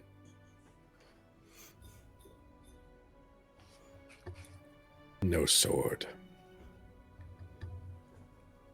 No sword. I don't bring death. I deliver it, but I don't bring it. I'm just here to make sure that old dogs can lie down and fade away.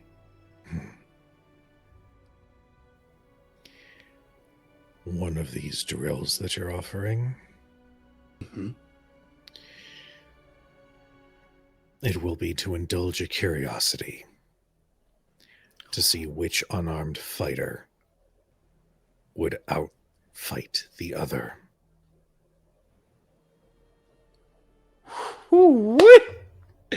I love that, me. All right.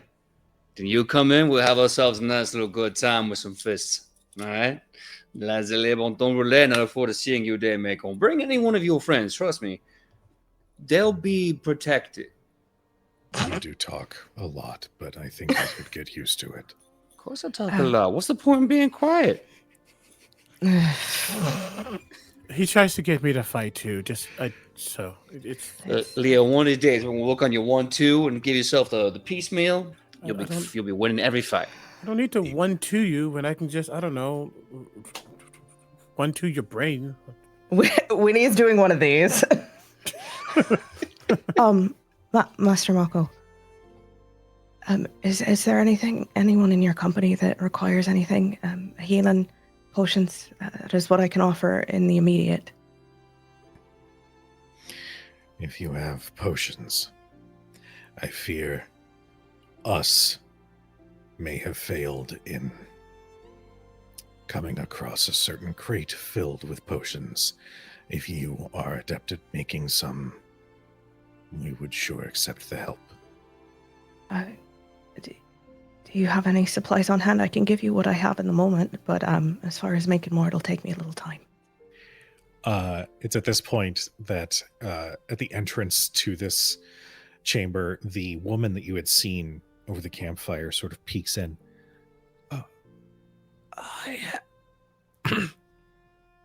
And at this point, you just hear telepathically, I have mortar and pestle. It's nothing fancy, but it's at least something.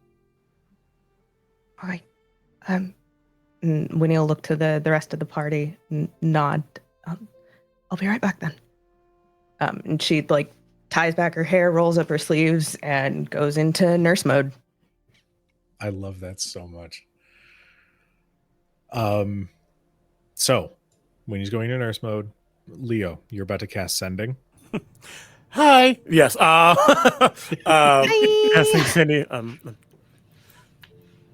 Granny, miss you. I have new friends. They are like me. Can you feel that pause? I'm trying to make that clear.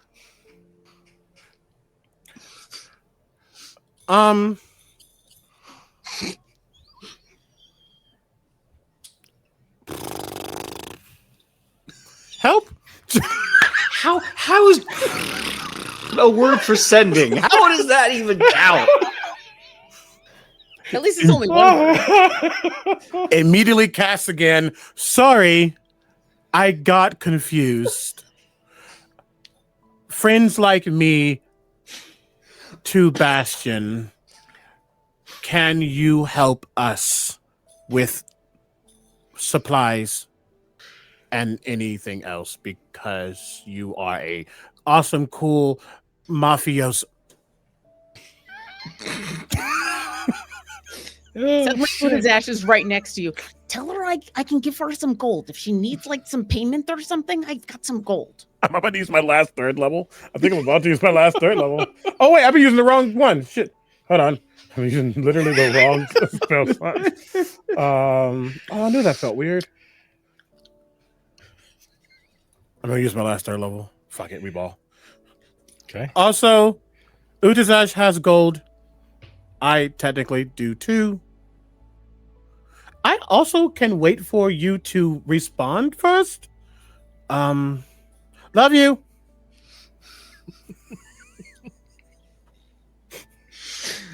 Holy shit. Just use three third level spell slots. Here we are. Just no big deal. Just 3 third levels. Listen, it's fine. we were gonna fight or we were gonna negotiate. We got the negotiating, so here we are.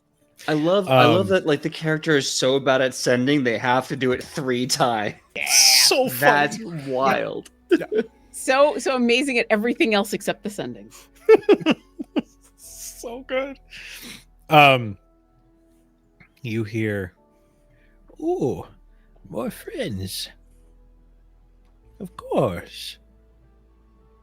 Do you want to bring them here? Or have me send out supplies? Please respond."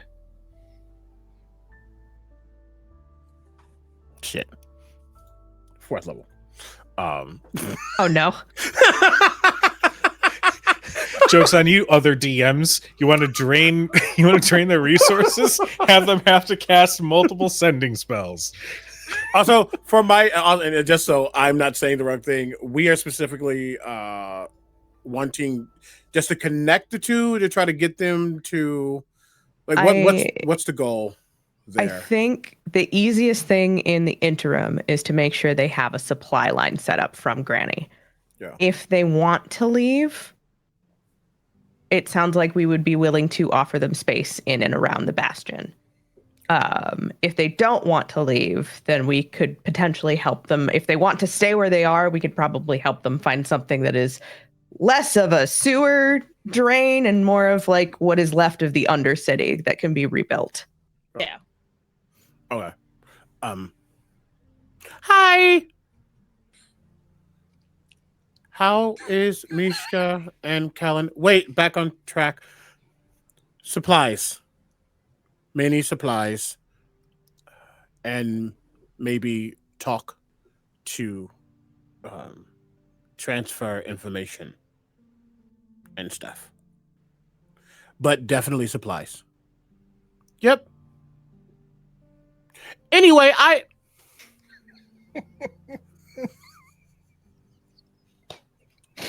love Leo sending so much.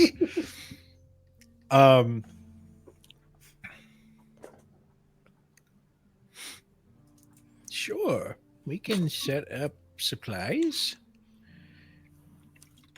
Tell me who to contact, and I will see how to smuggle in.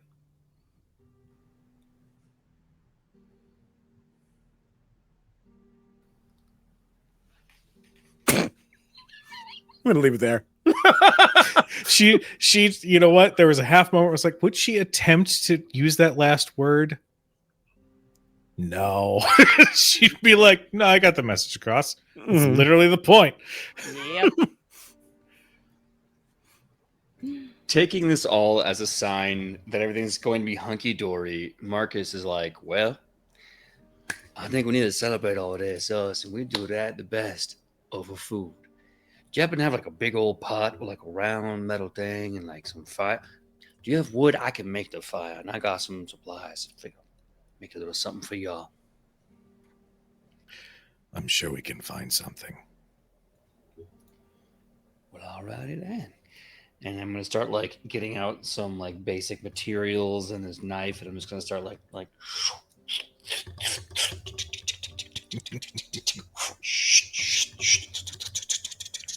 I'm just getting ready for all the for the big soup I think that we're gonna be having depending on what you all have. But at least I can get a base. All right.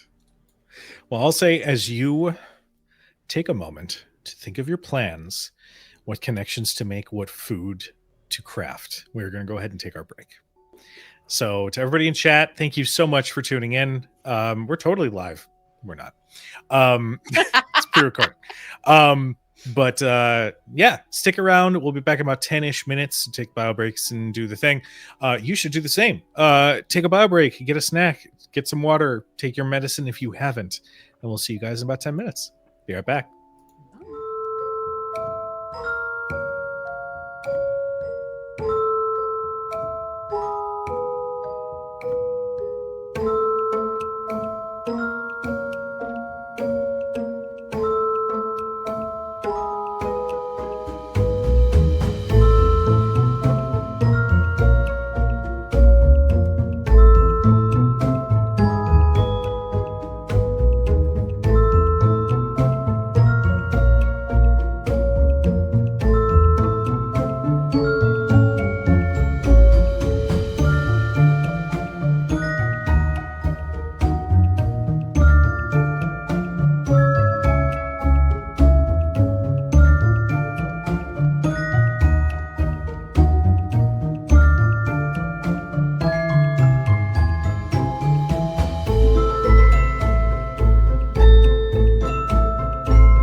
And welcome back, everyone.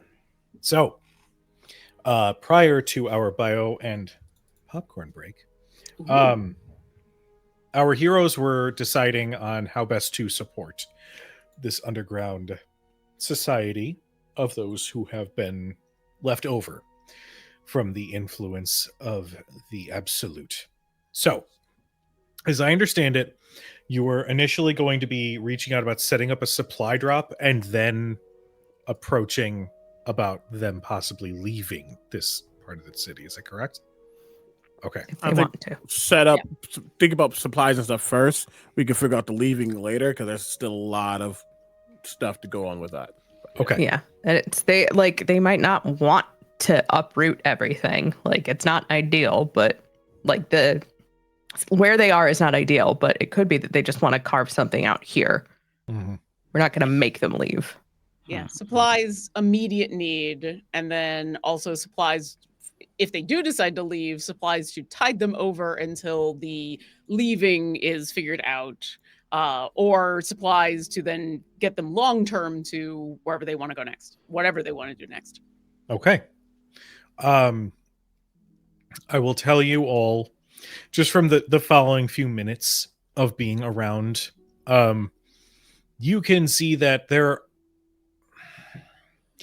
are semblances of an attempt to make this a home, but you can also tell that it must have been very recent that they found this particular spot.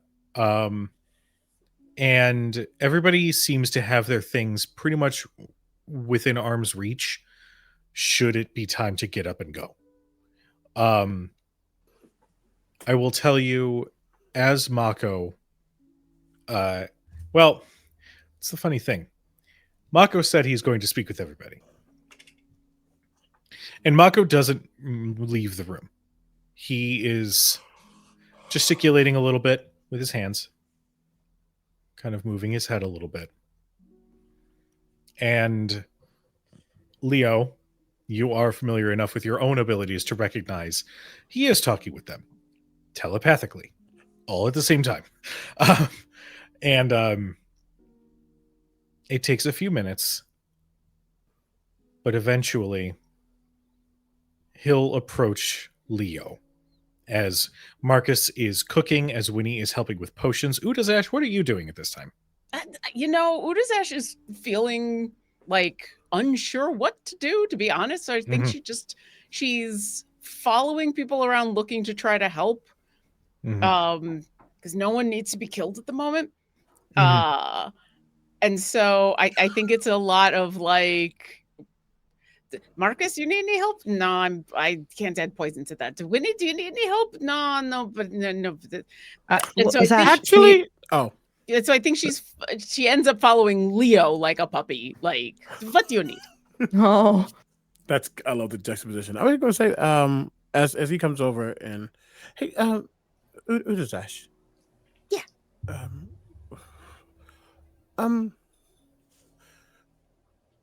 So, and he then turns back to Mako.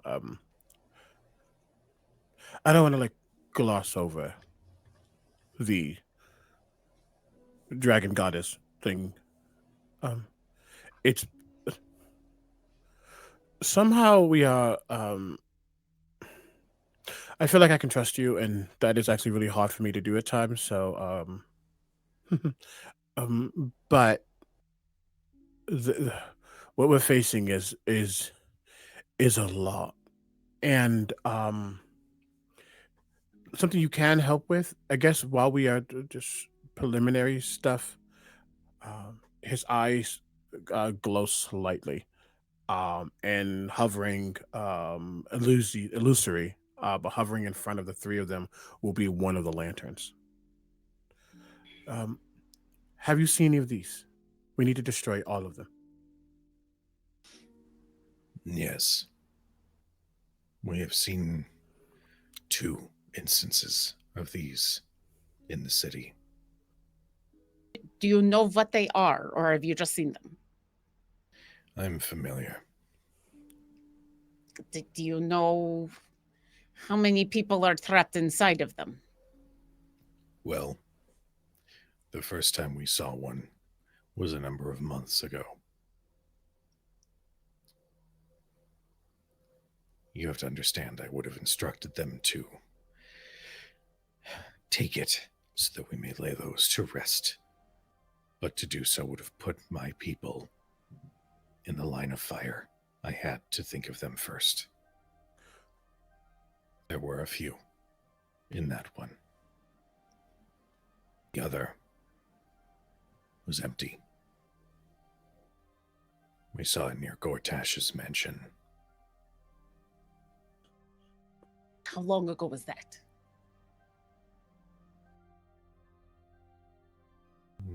Maybe a week ago. About a week ago. Okay. Okay, that's helpful. Okay. That is one of the things that we're hunting down so that we can free all of the souls and destroy all of those things. I wish you luck in that. I will tell you if we encounter another in our travels. Yes, please. And are safely able to secure it. And even if you're not able to secure it, just knowing where it is and like letting us know, and I will hunt it down and do the rest. Understood. Thank you, Leo. That was a very good idea. The more people we know that are on the lookout for those things, the faster we can find them. I it's hard to even say it out loud, but I think we all understand that we are trying to do an impossible task.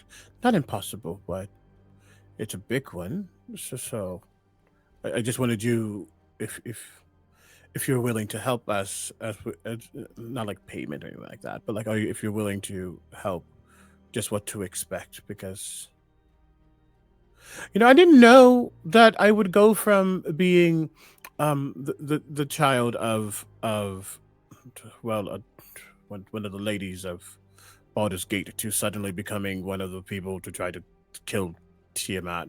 So I just wanted you to know the severity of that before anything else happened. Prior to your arrival, there were a group of those similar to the survivors you see around you. However, there is a number of us. Well, there is a number of those similar that choose, instead of community and safety, to dogmatically still worship the Absolute, even though she is dead. Prior to your arrival, I was forced to handle the last of their number. I was not pleased with having to do so, but it needed to be done. I know the gravity of what you face. And if you can bring my friends safety, then I will fight at your side.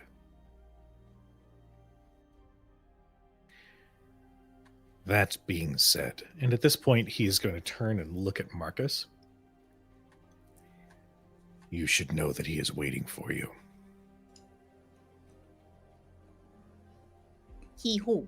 Who's waiting for me? I believe you know him to be Mazakith.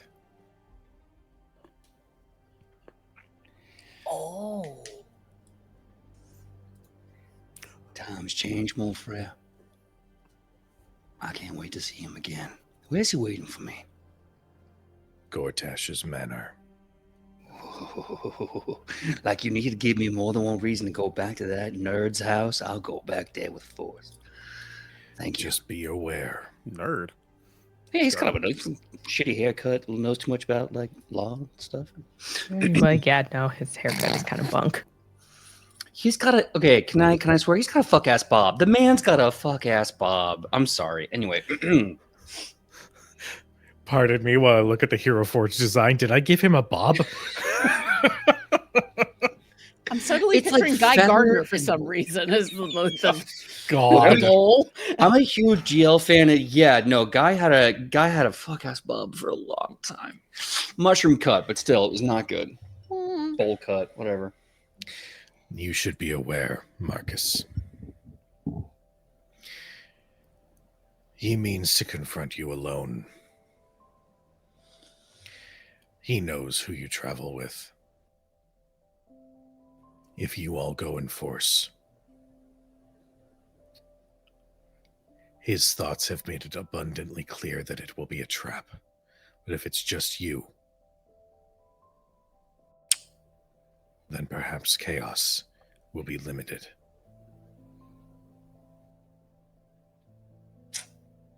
I would love nothing more than to stomp that guy into the dirt. But I don't speak for me by myself anymore. That's a decision we all make now, Freya. So, mon ami, what do you think? Oh, well, for later. I understand. I'm busy cooking. We all eating. Now's not the time for this. We could talk about this later, but there's a soul lantern in that mansion, and so keeping me out is going to be very, very hard.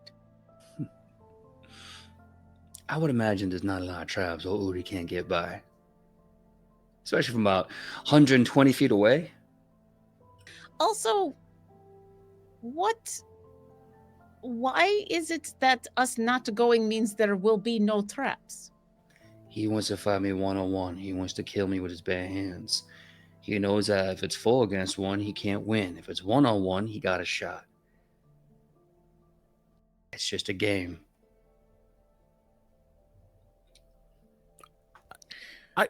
I have not exercised the part of me that wants to consume, but I will if you want me to, because you're not going in there alone just for him to play a game. So who is this? A friend from my old days, and I use the term friend loosely.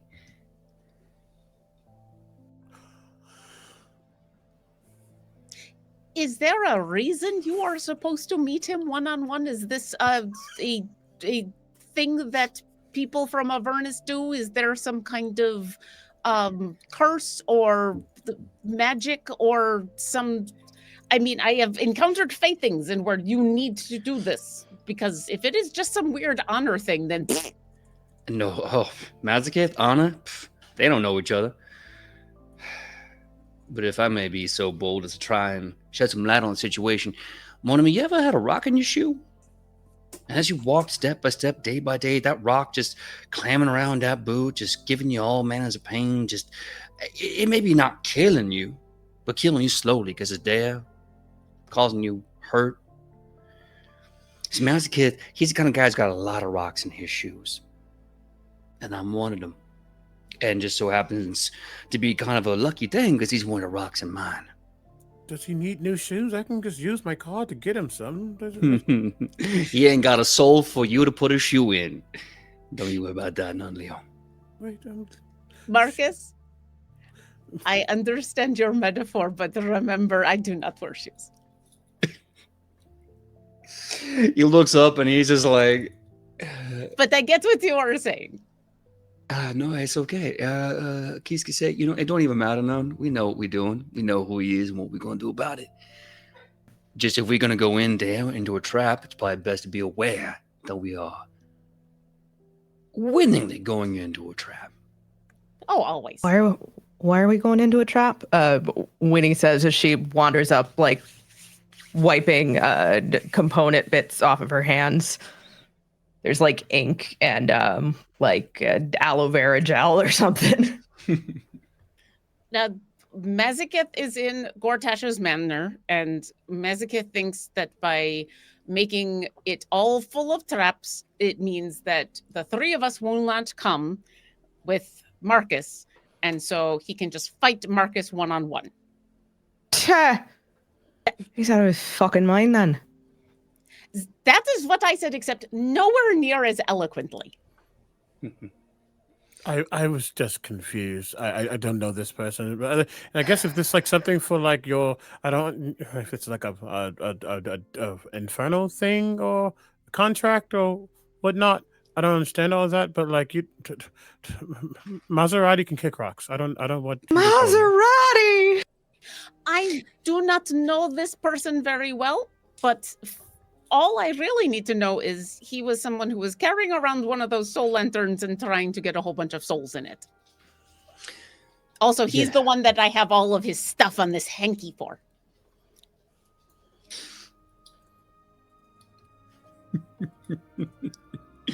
Well then, bon ami, mon chéri, my girlfriends. Sassy bone life is good, huh? Looks like we have a really solid plan of what we're going to do. We're going to let him know we're coming. Let him set up his little piddly little traps. And when he thinks he's got one long yap left, we're going to remind him that he is just a small man. And we're going to put him in the dirt together, I'm guessing.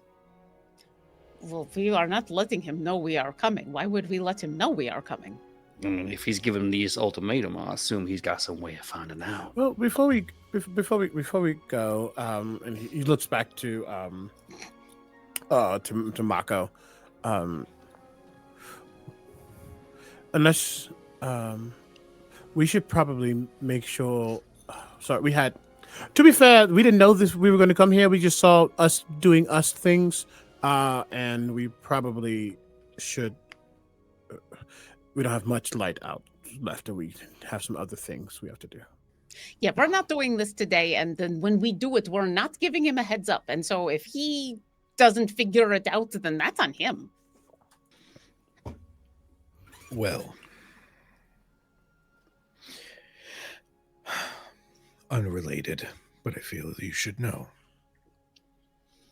They have accepted your proposal. And if it means not living in a sewer, they would like to make the travel to El Terrell if you would have them. Hey, excellent. Does this mean you have to contact? It would be the fastest and the safest way to get everyone there. Unless you have a way to get there through the Underdark.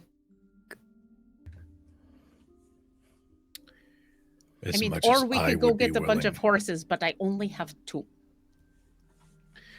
As much as I would be willing to face the Underdark 10 times over, I know that that is asking a lot.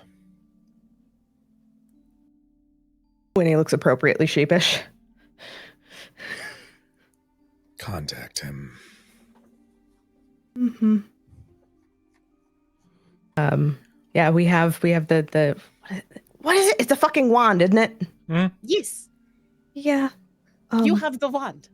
I mean, do we want to message him first, or because I think the wand just summons him, and I do not think there is a tree here. No. Well, let's make sure that there are enough supplies to make people comfortable in the interim. We'll figure out what else we need to do in the city, and then make sure the bastion is appropriately prepared for your arrival. Once that's done, I'll get in touch with Master Elson. Thank you. Mm-hmm. I will ask my friends to make whatever preparations they need to for this journey. Thank you. Thank you all. Welcome.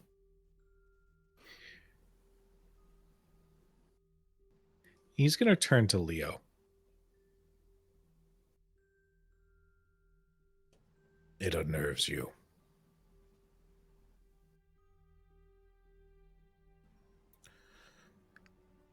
I'm just trying to.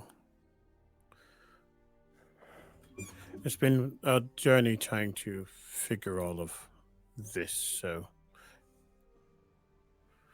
I just learned a lot within the last hour or so.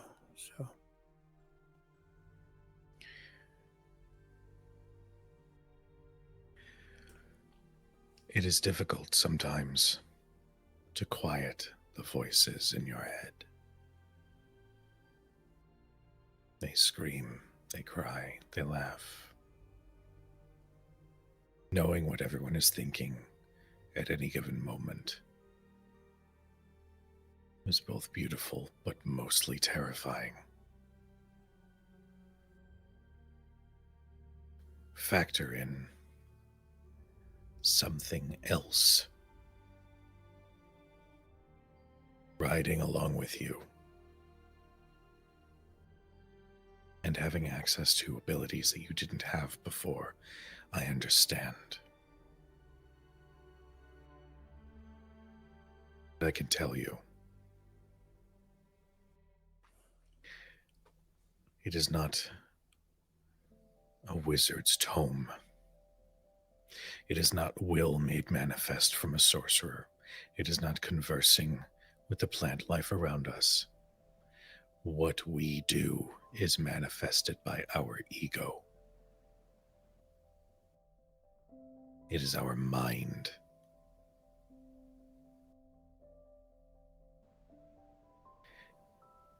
I don't give advice. I'm pretty terrible at it. But what I can tell you is that confidence goes a long way in controlling the power that now lies within.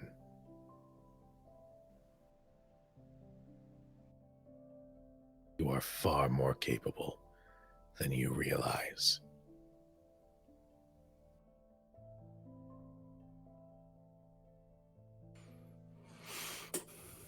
I think during that conversation, those words, it happened once before, back at the Bastion. But anyone around would begin to feel just a warble. You can feel the air, the pressure shifting.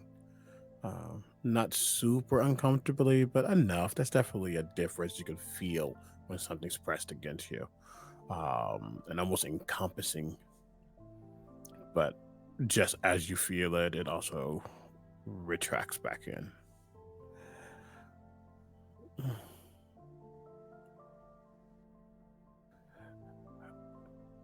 Thank you. I will. I will remember that. I will keep that in mind.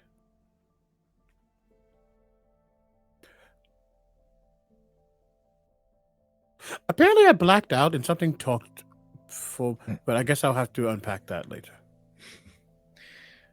If you ever need aid, I might not have a passenger as you do,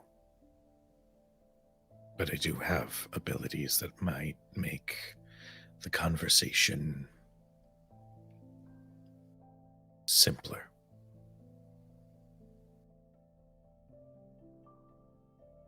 I might take you up on that. But first, we should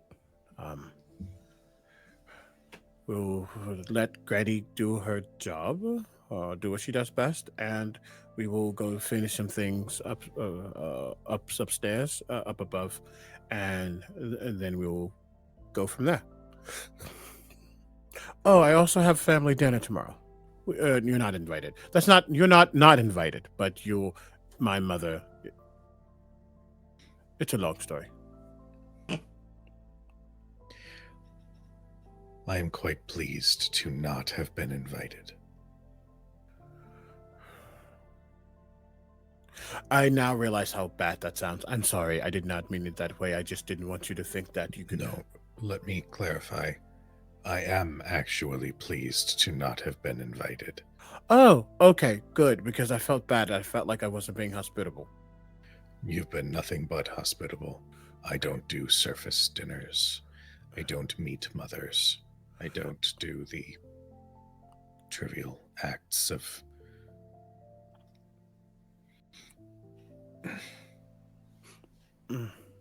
Well, Winnie, did you make the potions and things? Yes. There should be a supply for at least a week. If you need anything else, let us know. I'm sure we can. And she'll look to Leo to confirm. I'm sure we can make sure that Granny has it in the supply run. Mm-hmm. Thank you, Winifred. Of course. Well, we shall be here, and we will be ready for when the time comes. Be in touch. Shall we? We shall. And All right. back up to the surface. Okay. You guys make your way back up the winding tunnels towards the surface.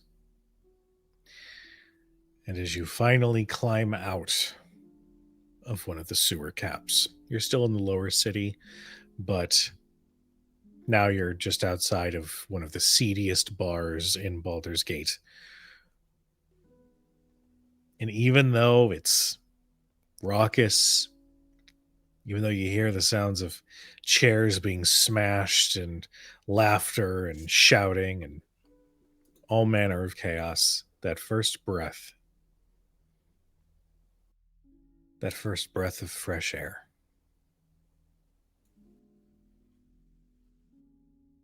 it hits you. And that is where we're going to end tonight's episode. So, to our wonderful, wonderful viewers, thank you so much for tuning in. This one was a lot of fun. I love Mako. But before we sign off for the evening and future Cujo sets up a raid to go and keep the good vibes going, we want to reintroduce our wonderful cast and let you know where you can find and support them. So, hey, wonderful cast, why don't you do that? I'm going to do that now. Hi, I'm Lauren Urban. She, her. You can find all the stuff I'm doing at my website, lauren-urban.com, or at my Blue Sky, lauren-urban.com, or on my Instagram, which is something, Lauren Obo, I think it is, or Obo Lauren. I don't know. I turned it back on because I had to. You go to my website and it's linked through there. I'm at PAX West right now, so come see me. I'm at PAX West. Yay. You can also see me on Sundays playing Baldur's Gate 3 in the mornings, or playing Players in Book in the afternoons, where I'm playing a Tabaxi cleric who's just trying to keep her friends alive as we are trying to not get killed by an entire country. It's a long story. And on Mondays, you can see me DMing a show called Wish Fulfillment, where I get a whole bunch of my friends together and ask them, what have you never done in D&D? And then made all their wishes come true. It's a level 20 romp through a bunch of ridiculousness. And it's so much fun. And it's on the That's How We Roll YouTube channel. It's 6 episodes of pre-recorded awesomeness. And each episode is only an hour long because that was one of my wishes, is to do like really short recorded episodes. So it's lots of fun. And one of my wishes was also to play with these folks because I love playing with these folks here. And so thank you. Bye. Hi, everybody. My name is Omega Jones, also known as Critbart across all social media channels. I have been Leopold Guthmore, Illithid Scion here. I am also at DragonCon right now. Well, specifically, I'm probably at a restaurant or probably leaving the restaurant. Omega, how was the burger? Let me know.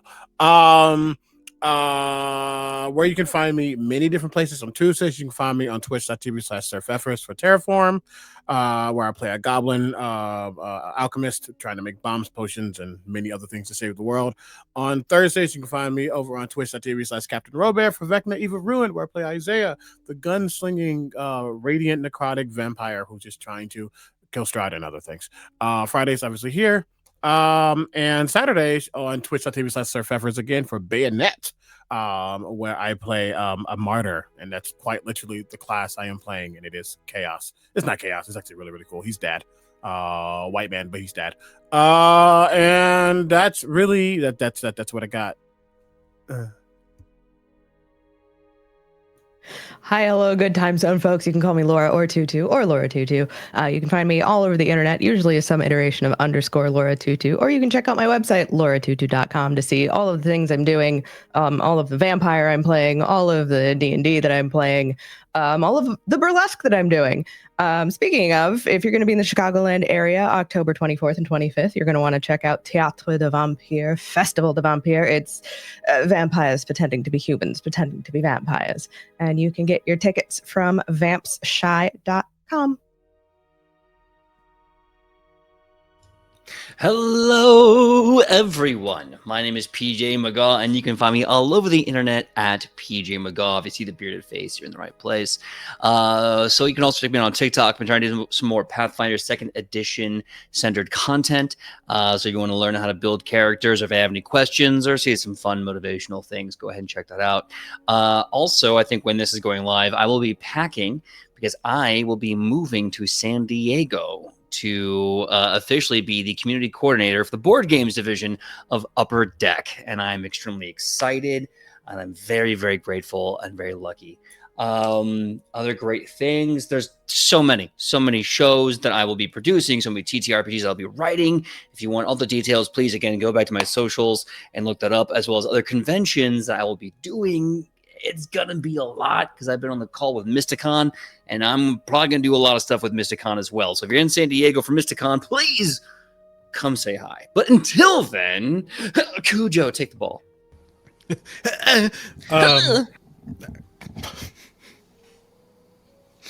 Anyway, we're adults. Hi, everybody. I'm Cujo. I have been your chronicler for this evening.